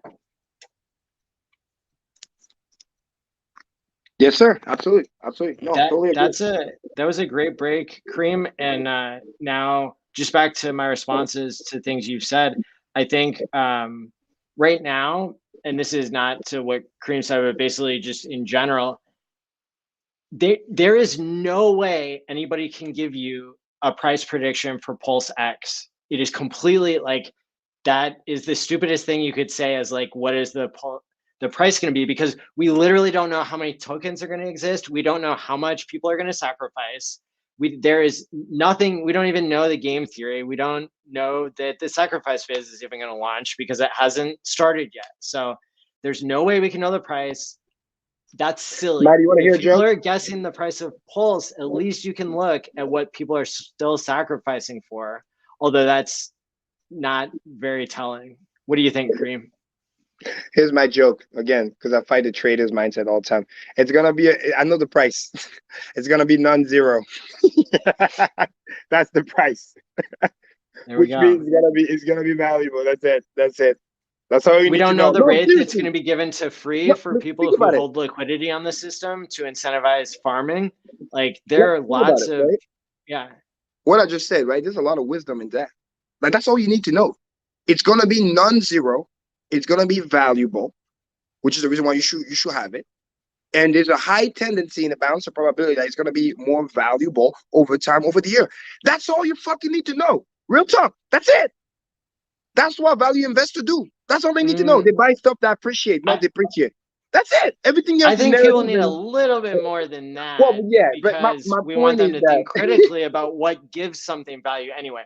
And the reason this is going to have value is it's a network. It is a token that everybody's going to hold, and they're going to get it for free. What happened to Uniswap tokens? The price went up. What happened to PancakeSwap token? The price went up, right? Because it plugged into an ecosystem, and that became the token that's being used to use the AMM, right? To use the automated market maker, you pay your fee in that token. So you need to buy that token, and you can get free tokens by holding liquidity, but you suffer impermanent loss, and that's the price you pay for those tokens. So if the system launches at the perfect liquidity ratios and the perfect game theory rules, which maybe aren't knowable, but if it's at a really good level compared to the bullshit that's in the market now, it could have a really high use case because the very few tokens are given out, possibly. Yeah, because the bot's gonna do what it's farming is rough, you know, like the crops are rare and the crops are. But the funny thing is, that's what makes the crop, quote unquote, more valuable. Again, scarcity comes for a reason. Listen, this is one of the old things that we educate the community on that Rich talks about all the time. What do you think the effect of, you know, supposedly, you know, grayscale and those other guys buying a lot of, like, by taking the liquidity out, meaning liquidity in coin term, right? Same thing with Bitcoin, Ethereum, whatever. All those dormant coins, all those coins getting lost, whatever, they actually serve a function, which is making whatever's left more scarce. So the fact that this thing happens, I mean, people don't understand. You want the fucking bots to do what it's going to do because it's going to make whatever you have even more scarce. So if you're a sacrificer, you're like bang, bang, bang, bang, bang, because you're the only one, so to speak, that have the token. Literally, you are the liquidity. So you get to dictate what comes out, if anything comes out. That's number one. Number two, let's say you're a new person. That's also fine because most of the Hexicans and most of the people that have the most, they're here for the long term because they believe in richer, they believe in the project, and chances are they're already rich with their hex bags. So if anything, when you're coming in, and let's say you're buying in, you don't really have that fear that there's going to be a lot of liquidity that's going to be dumped on your head, so to speak, because a lot of it is going to be removed by the bots and only have that triggering dropping effects via the liquidity farming. It's the same way where most of the coins in Hex sit liquid, do nothing, and the inflation is only paid to the stakers. Average staker class is 6+ years. Real inflation annualized is only about like 1% or some change, not the 3.69, because most of it is delayed for many, many years. So it creates that little drip effect. So the same thing you're going to have with those PulseX and Pulse itself, because most of it is going to just be locked away. What do you think is going to happen for validators to continue to validate? People think it's a joke. Remember, there's no fucking inflation. Hello? That means even the validator themselves are going to have to stack up a lot of Pulse just to assure that they're one of the 33. Do you understand how gangster this game theory is? Like, there's going to be almost no coins. Name it. I don't care. Hex, Pulse, PulseX, they's not available. It's scarcity town, people. Wake up. Get what you can get while you still can get it. That's the key. Everything is connected to create scarcity. And the crazy part is they all force multiply one another. That's how insane it is. Hex get the doubling. PulseChain is going to fly. And as PulseChain fly, PLX is going to fly too because of Hart's law and bonding liquidity. Everything is connected. All you got to do is get your piece. Sit tight, stake, date, and chill. Dead ass. You stake the Hex, you stake the Pulse, and then you stake the PLX in the form of liquidity farming, whatever the hell you want to call. You can literally just do all that up, close the fucking laptop, show up in a year, and you're rich. Yes, Karim said that. Because it's mathematical advice, man. That's what it is. Oh, I'm in a good mood today. I'm in a holiday spirit. Sorry. It's been a while. I'm I had so much fun like that on the QuantGang episode. I mean, shit. And we're pumping, guys. We pumped like fucking 250% in 3 days. Like, it's crazy. Like, because that's what Hex does. I think that the 10-second, 4-second blocks, they're 4-second, 3-second blocks. 3-second blocks 3 seconds, on 3 seconds. Pulse. I think that that is the perfect trade-off because of the latency that it takes to ping around the world. Faster than that would also not be better, and slower than that would not be better, because you don't want to have too many blocks orphaned off. An orphan block is like, you know, 2 different nodes validate at the same time, and it's a tie, and then they have to see who gets the next random block, and your block gets reversed, and then it has to get confirmed again a couple of blocks later. And so if we're going every 10th of a second, then that's a little bit too fast because your chain's getting all scrambled up. But 10 seconds, not necessary. So, you know, basically Ethereum wants it, well, they've grown to want the chain full and to jack up the price of Ethereum, because you need Ethereum. You need to pay in Ethereum your fees in Ethereum in order to use the network. And so if those coins are scarce, if they make them scarce, and if block space is scarce, then it bids up the price of Ethereum, and it allows them to lie and cheat and become a store of value, supposedly, instead of a world computer. You can't be both. I think with Pulse, we don't care either way. Like, we're going to get something that works, and people are going to YOLO into it because Dogecoin has value, and that doesn't make any sense. So, like, sure, Pulse is going to be worth a lot if that's your thing, is just throwing money away on stuff. And like, but that's what people do. The majority of people are not technical experts. The majority of people are not early adopters. They're people who will use. And how much are we paying on Ethereum? If we charge a little bit less than that, people will pay it. But Maddie, that's why it's going to balance. Another thing that's insane, again, like, you know, I'm in the zone right now, but like, you know, I just want to drop more wisdom to the community. This is like the stream before Christmas, so I want to share that love. But another piece of wisdom is like people still don't fully understand how insane like it's gonna be on the Pulse chain. Like, another thing too, and Maddie, I don't know if you can, you know, share your screen and just go to the Pulse chain testnet. I want the viewer to watch how fast those fucking blocks are moving. If you can just put that on the screen, because what I'm about to say is so fucking important. If you thought Hex had FOMO before, shit, you have seen nothing coming yet. All this pumpamental we've been doing, that was with crazy gas fees, especially over the last year. Maybe the first year, okay, they were kind of low, but over the last years, heavy. You haven't even seen what's going to happen when it's less than a penny. When it's going to be so fluid for money to come in, it's going to be disgusting. It's going to be so insane that the FOMO is going to be even more insane. The pumps are going to dwarf whatever pump you thought you knew what a pump was. Because with low friction, not just the big guy gets in, the little guy gets in too. Everybody gets in. And when FOMO kicks in, everybody gets FOMO. The big guy gets FOMO too. And it becomes so insane. It's going to show you candle that you didn't thought were possible. When we say Hex is designed to pump, you're going to see that. Some of that early price action that we saw, we got a little bit, you know, the last couple of days, but early days, insane Godwell pump, they're coming back. Make no fucking mistake. All that is coming back. And why am I saying all this? Because too much is given, too much is tested. Which means if you're not stake, I repeat, if you're not stake, we got a professional psychiatrist over here that can tell you. If you're not stake and you thought you knew how to handle FOMO, shit, you're going to be left behind so fast, it's going to be crazy. Your or head's you're going to spin. Your head's going to spin. You're going to trade your account to death because you think that you're a genius now because your account is, you know, I don't know, 7 figures. So you thought that you know how to trade now. You're gonna have trouble sleeping. You're gonna have headaches, and seconds. It's insane. Hot flashes. Because guess what? Now the fees are low. At least everybody watching right now knows that truth. When the fees are very high, even when you get tempted to trade, when the fees are very high, you're like, I'm not doing it. The fees are too high. At least to some messed up way, the fees are protecting you because it acts like a staking mechanism. Because it's too high, you can't transact. So let it go. And then guess what? You don't sell and the pump continue, and then you feel glad about the fact that you didn't sell because you would have been left behind. Same thing where you thought you wanted to sell, and then you would have been left behind too. Imagine the price was crashing and the fees are 300 grays, but let's say they were low, and then you sold back then, and then the price shoot up. You got left behind again. So the fees, in a way, have been protecting some people.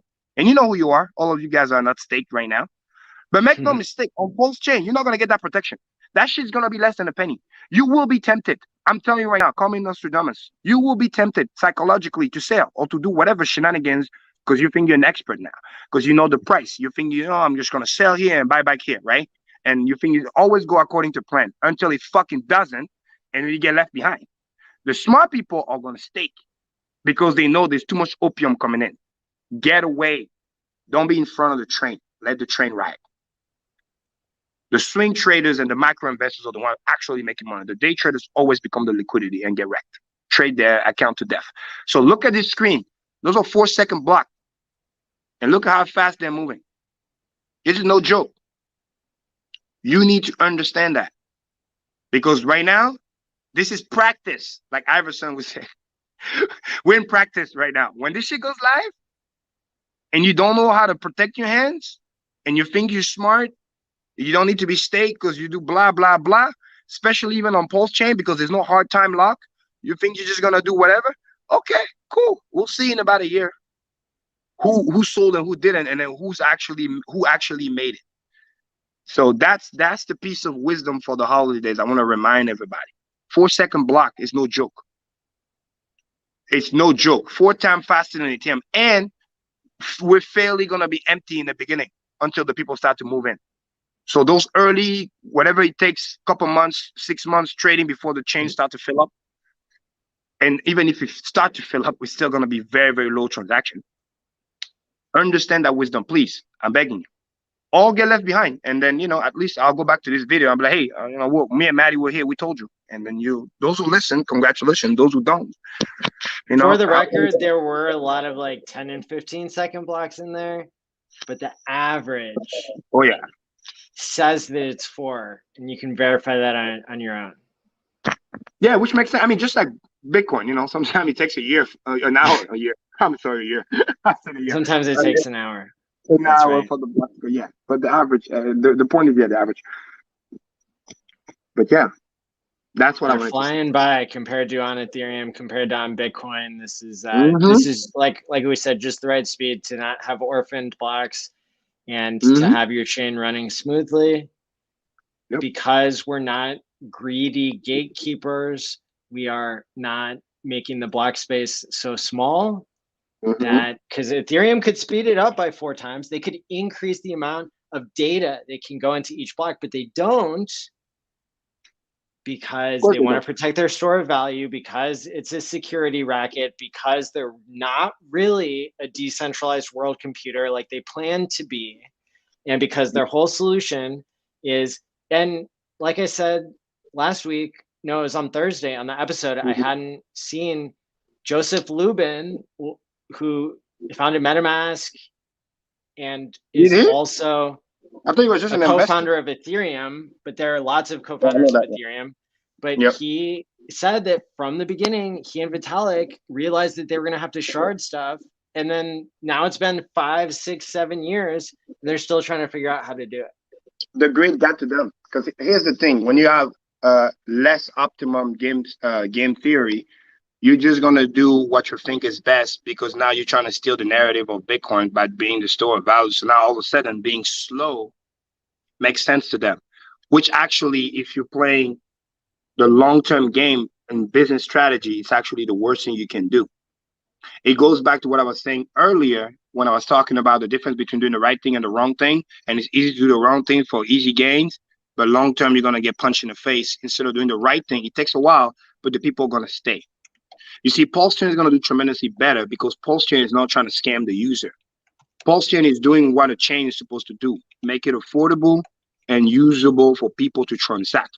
The value is going to come from the fact that it is going to have that deflationary action, which is going to create the token burning, not because motherfuckers create a high token fee transaction. So basically, they're burning only the user's tokens because we're the one transacting at a high fee while the miners are staying rich.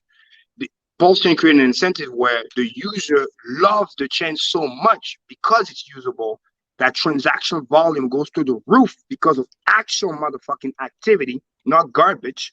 And that activity create billions and billions of transactions, which over time in a deflationary system will only make the price go up because the coin is just that scarce.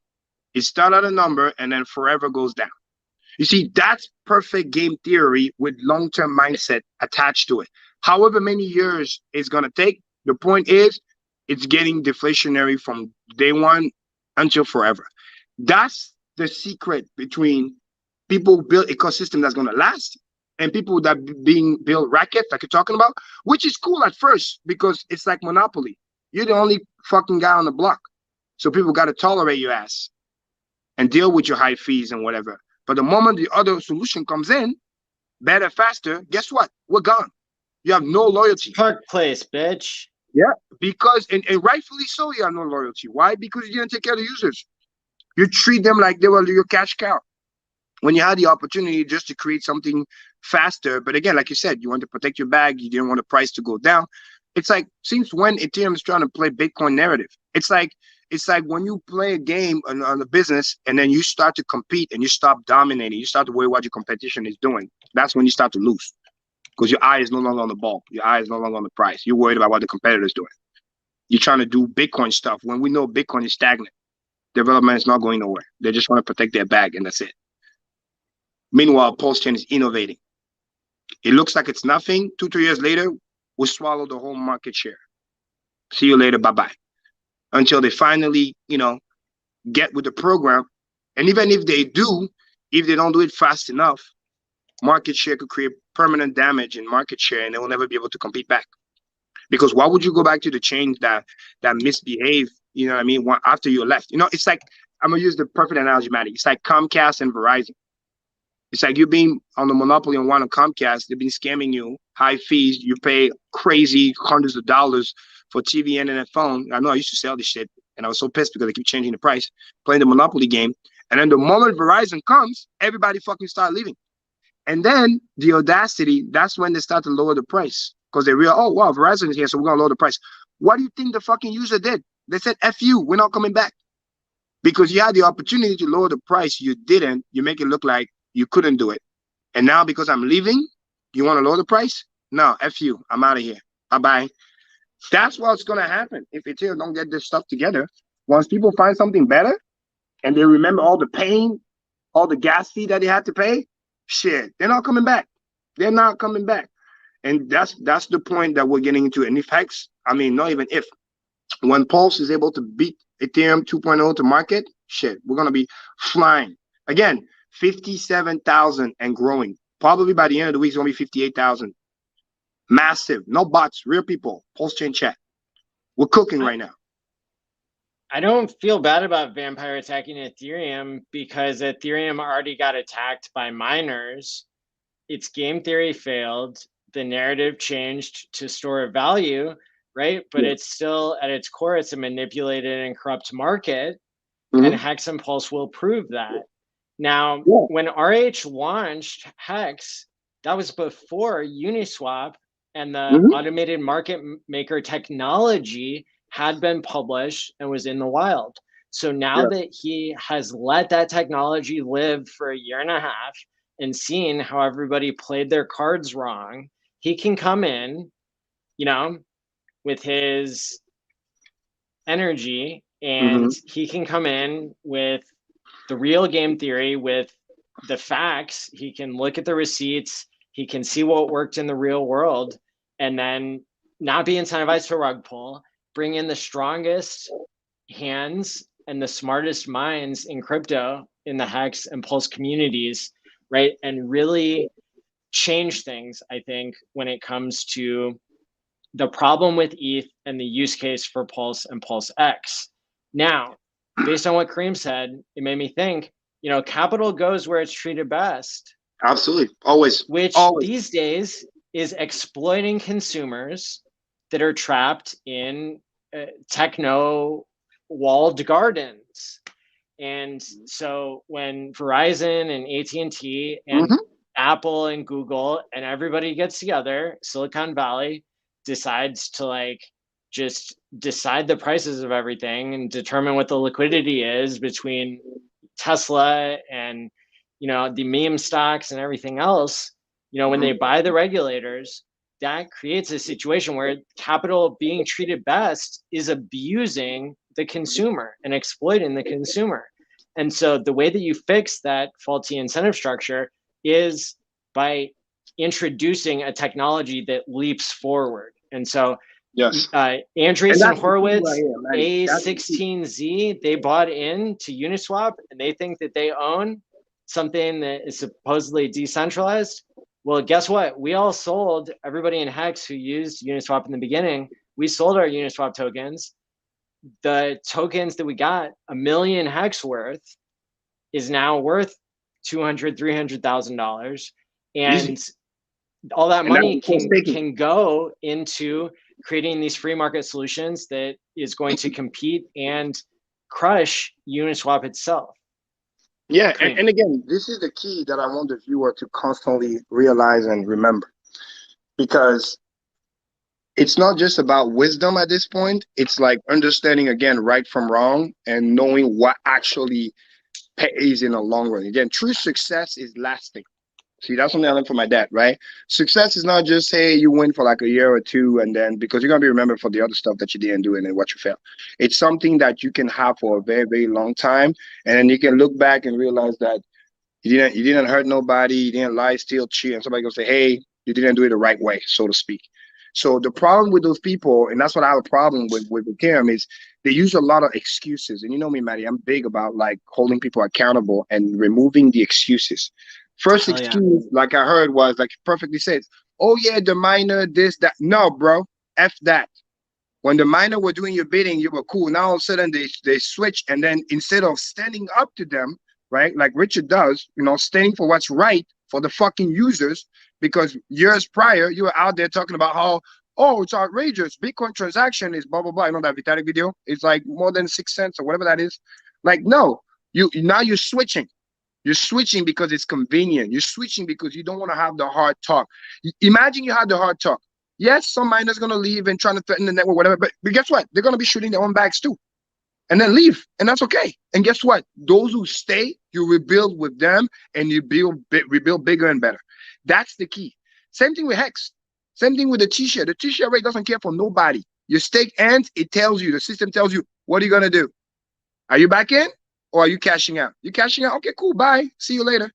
But he's still going to remind you and tell you this is the play. This is what you should be doing if you want to preserve those T-shares. And this is why and how you're able to leave off the interest, restake the principal. The moment you change your mind, that's fine. But the system is not going to change. This is the beauty about having, you know, the consensus lock and all this other stuff. So it just keeps staying true to the core value. And this is where Ethereum failed. They changed those core value. They got too scared of the miners. Next thing you know, they're doing the miners bidding. And next thing you know, because they're doing the miners bidding, the user, the people that they were set to protect from the get-go are not paying for the tab. That's how insane it is. So now when you look at all deflationary, this, that, token burn, most of the coins that's being burned on Ethereum right now is users, because those are the ones paying the insane gas fees, while the miners are making fees. So it's just like, no. And sooner or later, when the better technology comes, which is inevitably does, because again, when people get a pain for long enough, they say, fuck this, we're going to build something else. And you get innovators like Richard Hart and, you know, Hexicans that just say, you know what, we're going to get behind this because we don't want to let the bully continue to bully us. And that's what it takes. That's also why in the saying, you know, hard times makes, you know, strong men. That's what's happening right now. So that the strong men can then make the good times. And the good times is going to be, you know, PulseChain. So be ready for the good times. Understand what's happening, and don't settle. Don't settle. Don't make excuses. Don't let those people tell you, oh, it's because of this, because of that. No, they always have a fucking choice. Either you serve the people like you said you would, right? Internet computer, right? Or you don't. And then you just play the same game than everybody else, like the Bitcoin people. So that's what I have a big problem with. And that's they use that cop out. And then now they're saying, oh, we're going to eventually do it, because now they're afraid that if they don't do it, Maddie, they're going to be left behind because other competitors are starting to come. Imagine the competitors were not there. Imagine there was no layer 2 whatsoever. No PulseChain, no Matic, nothing. We could be paying even more insane gas fee right now. Think about it. Because all that transaction will have to go somewhere back to Ethereum, because that's the only place you can transact. So this is literally why I want people to remember, and that's the key. And we're going to innovate those people out, so they're going to be forced to make the change. The same way Elon Musk, when he went on the electronic journey for electrification of the world, he didn't back down. And now he forces other industry people to think about electric cars as well. So I'm excited for that. Bang, bang. Yeah, that's true. Somebody in the chat says Vitalik is not a marketer. That is true. He doesn't definitely understand that. Which is kind of funny, because he's a pretty smart guy. You know, he should know about this thing. But yeah, so people understand what you have, understand where we are, and hold those people accountable. Remember how much money you spend on the gas fee if you need something to fuel you. I think there is a website out there. I don't know if somebody in the chat knows this, but there's a website out there, Maddie, I don't know if you know this, where you can plug your address. That's not healthy. It's not. It's bad for your mental health. Yeah, but it just in I'm case not even joking. Yeah, I know, it's probably crazy. But for those who are in doubt, oh no, they're not that bad. Go look what your wallet has done. It's gonna blow your mind. You're gonna be like, what? I spent how much? Yeah. So that's what we got. We can't, again, we're not God, right? We forgive, but we don't forget.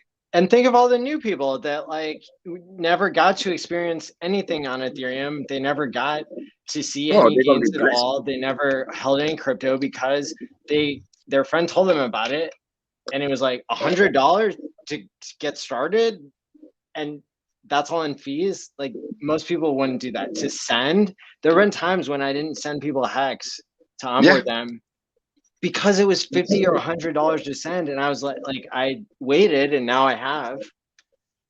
Yeah, like Manny, it's insane. Just think about it, right? I'll give you another example for the viewer to realize how fucked up it is. Like, imagine, right?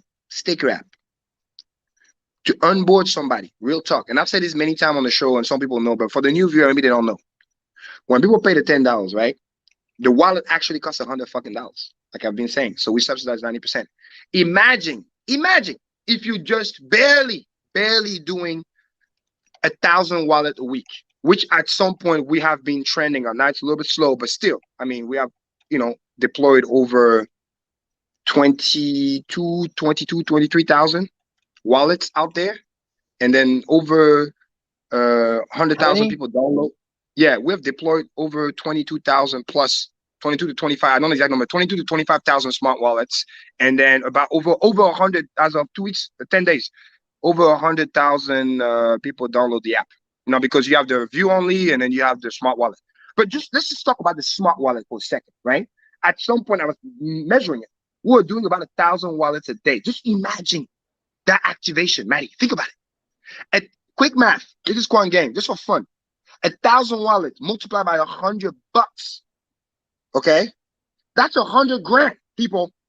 100 fucking grand in gas fees, whatever you want to call it, and take that same 100 grand on PulseChain, Maddie. The whole 1,000 wallet is gonna cost literally, I kid you not, less than $10. And I'm being nice. It could be even less than a fucking dollar, because we're talking about fraction of a penny. Same thing, because the waves are so low, and it blows your mind. That's a game changer. That's an example of a technology that is being held back, that is useful because it can create smart contracts within itself. It's a safe within a safe on the blockchain. It has better security. That's what the founder of Ethereum uses to protect his billions of dollars. It's a multi-sig wallet.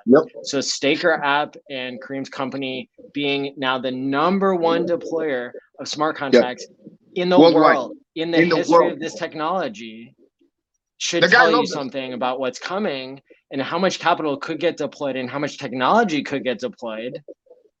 And they know that Pulse is coming, and so I'm sure they haven't said anything, but I'm sure they're ready to like get one to every man, woman, and child, and you know. But just to let that sink in for the viewer who still don't know, it's insane. That's like spending $100,000 a week.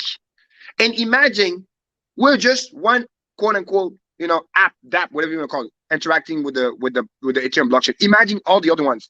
Imagine the one who don't have insane good game theory like Hex does, and you know, great people that manage stuff like, you know, again, Steph, myself, Firebug, all that kind of stuff. Because we have to fucking optimize everything.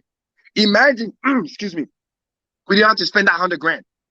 That's money we can throw back to the community and do all kinds of other cool stuff. Like, that's insane. But the good news is on PulseChain, we're not going to have that fucking cost ever again. Ever. You come in, it's going to activate so fast, you won't even know what happened. It's going to be just free. We're just going to be like, hey, whatever. But this is the insane level of sacrifice, delayed gratification, long-term. Again, like I've been saying, doing the wrong thing or doing the right thing. We'll just do the right thing long-term. Long-term. We believe in Hex. We use it ourselves. Some of our users, we truly believe. All my turtles out there, my crab, you know what time it is. Karim got you. You already know. Every week, we get you paid, like I promised. So I said, you guys are next. You're the next millionaire. 2022 is your fucking year. And after that, it's going to be the next in line. We're going to have, you know, a breakdown for more leagues. Why am I saying that? It's because we're already thinking that those people are going to have millions of dollars worth of value. That's why we have to say, you know what? It costs $100, but it's worth it. Let's make it happen. Because a year or two from now, when those people got millions of dollars worth, they're not going to panic. They're going to be cool. They're going to be safe. They're going to be secure. It's the best fucking product that we have in the market, period. Like Maddie said, Vitalik uses it. And I get to fucking sleep better at night too. So I don't have to deal with your email and supports and all that kind of stuff because you didn't do crazy. This is the kind of level of game theory that we have. So in a messed up way, Karim fucked up so bad, but in the tough time, we had to become the strong man. We had to innovate out, make strong decisions, invest long term. Because you know what, Maddie? You know what's funny? If the GUE was not that high, maybe we don't invest in smart wallet. Think about it. Maybe we'll just, you know, get something else. But because we knew how important this was long term, we say, you know what? It's worth the money. It sucks. It costs money, but it's worth it. Let's make it happen. So in a way, the rough times made us innovate to really look for something that is so good. Yeah.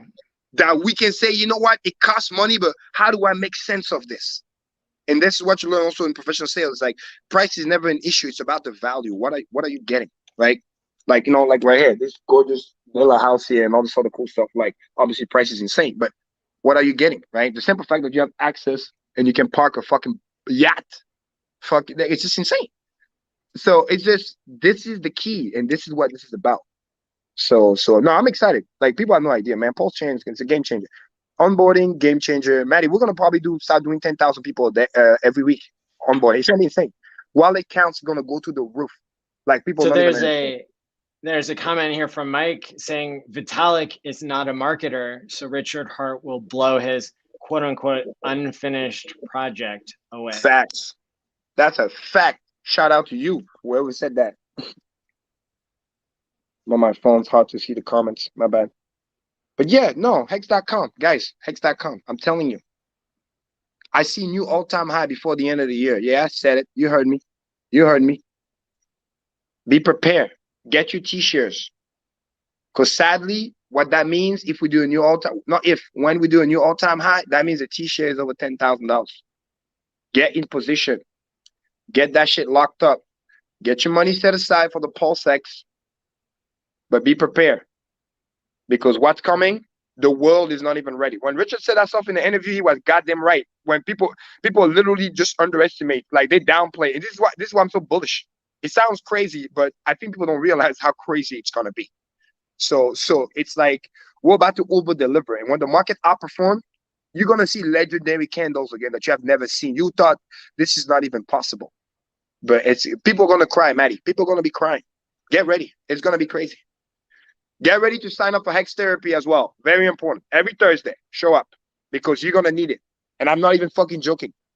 It's Don't free. even look at it's free. Don't even look at your account. As long as you bring the tears of the Hex haters. That's it. Don't even look at your account like it's money. Just look at like it's a number on the screen, because it's not gonna make sense at some point. It's just because you're gonna have the old adage of like how hard you used to work and how hard money is and whatever. Forget all that. The numbers are going to be just so insane. It's going to be crazy. Just worried about how you can help your fellow man, personal development, right? Become a better person, how you can deploy that new capital that you got, and, stay, date, and chill. Like, that's all you got to worry about. And yes, come to the, again, Hex Therapy Live, on top of QuantGang. That's all you got to worry about.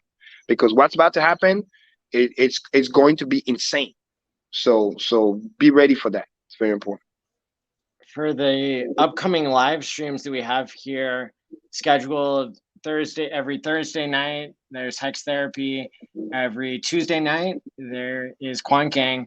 But then I wanted to show people here, that we do have this episode just hanging out before the end of the year. PulseX sacrifice should start. And so we will do a live stream at that time.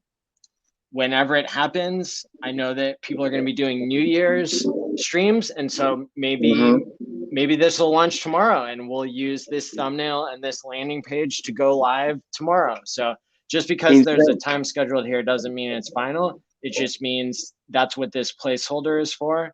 And then we do have the landing pages here for Hex Conference Day 1, 2, 3, and 4. And so go ahead and hit those landing pages, hit the like button ahead of time. In 15 days, bang, bang. That's when we're going to have the Hex Conference. I have major news to announce. This has not been announced publicly on this channel yet, but Richard Hart has confirmed he will be speaking at the Hex Conference. Just like last year, he'll be on for multiple hours, and we've got some really great programming to share with you. I can't wait to release the entire schedule. I'm still finalizing with some really special guests, and so that's why I haven't released the schedule yet. But I mean, we're talking 70 different broadcasters have signed up. They've been verified. Basically, the only criteria was you had to you had to submit your info to the survey that was telling you, like, you need a green screen, you need a camera, you need a microphone, basically. But you also can't talk shit about Hex like on your Twitter and then get into the conference unless you're like the best shit talker ever. And then we got a special spot for you, literally. Yeah, you can't be a hater and then double talk. Yeah. So anybody who, if you got concern, we'll address it, but don't. Yeah. So is the top 70 people who like filled out this survey are being included, and that's really exciting because I've got it broken down into 5-minute, 10-minute, 20-minute, an hour-long segments. Lot planned out each screen where people are going to be, and so it's really exciting. It was great to hear from Richard. He's super busy, but he got back to me and confirmed, so that's really great. That's epic. People don't realize how powerful that is. And then for those who are new, that conference last year was literally one of the, not only the best event, but it was the most viewed Hex video for a very, very long time. Only recently, a couple other videos, bypassed that, as the community grew. But it just goes to show the quality of the content. 2-3 days are just pure gold value. Some of it are even in the Hex 2020 video. We're all with Richard. It was just great. So imagine the timing. End of the year, PulseX sacrifice. I mean, literally 6 days later, bang, bang, conference. Who knows? By then, very soon after that, you're gonna hear about the PulseChain launch. Like it's just back to back. Just it's gonna be like Hex is gonna be just Hex news everywhere. You're gonna be like Matt. It's gonna be what's the name of those channel on TV that's just 24/7? It's gonna be 24/7 newscast for Hex. You turn on the TV, you just plug the laptop, and that's it. Hex news everywhere. And we're excited for that. And so Heck it's going to be really great to host this.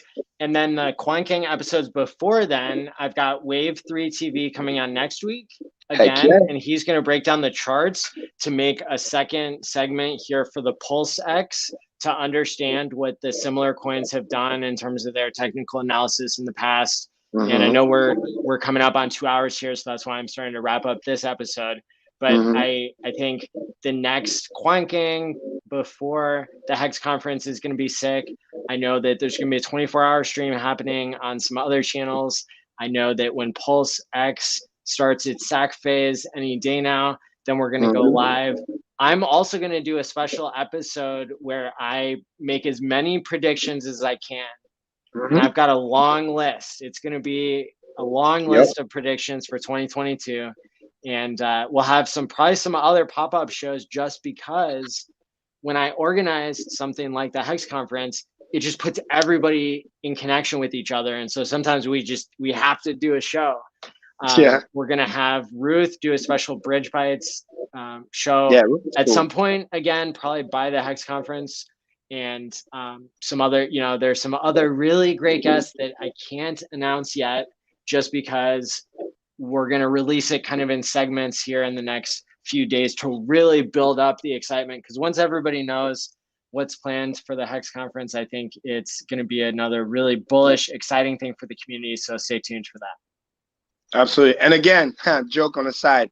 Remember, okay, don't attack Maddie. All right, they're just prediction. Okay, so they're not like you. You should not be, again, QuantGang trading 101. Right?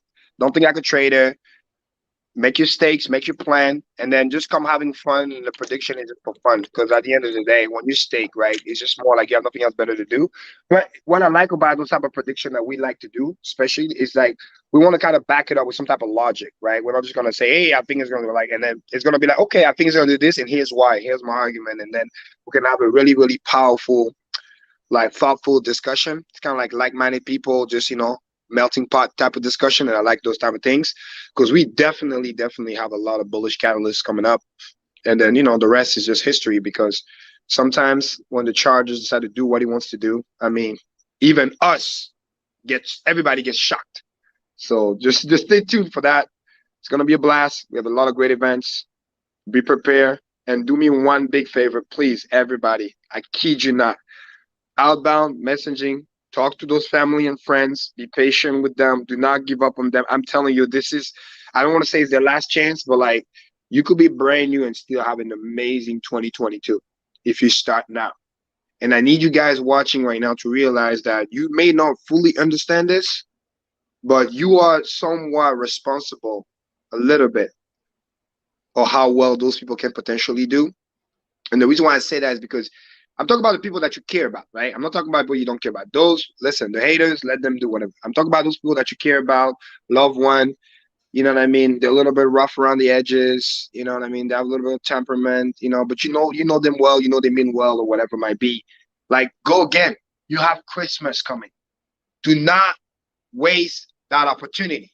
I repeat, do not waste that opportunity. When you sit down and you're about to, eat all that food and get, 10 pounds, don't forget to talk about Hex. Don't forget to bring it up. Hey, let's set up with your wallet.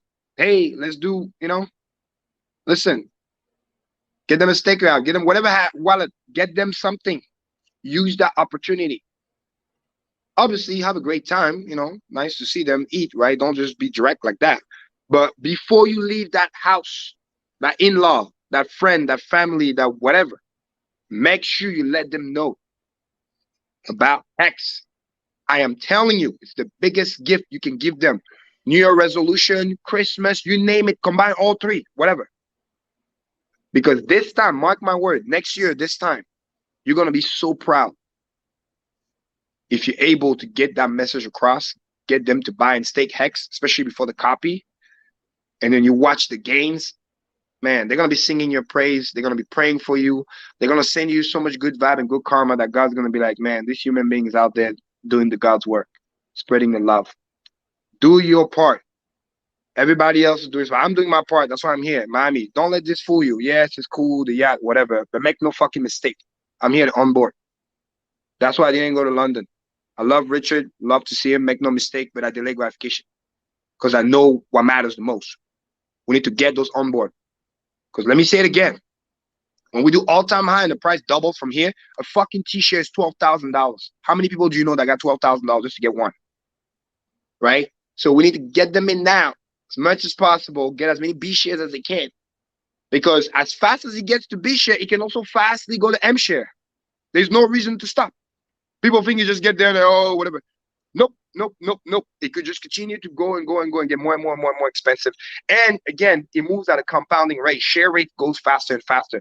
And on the PulseChain, shit, it's going to be even faster. So please, that's my message to you before we end the stream. Please, please, please, do not waste that opportunity. Okay? Even if they curse at you, it's okay. Try. Just try.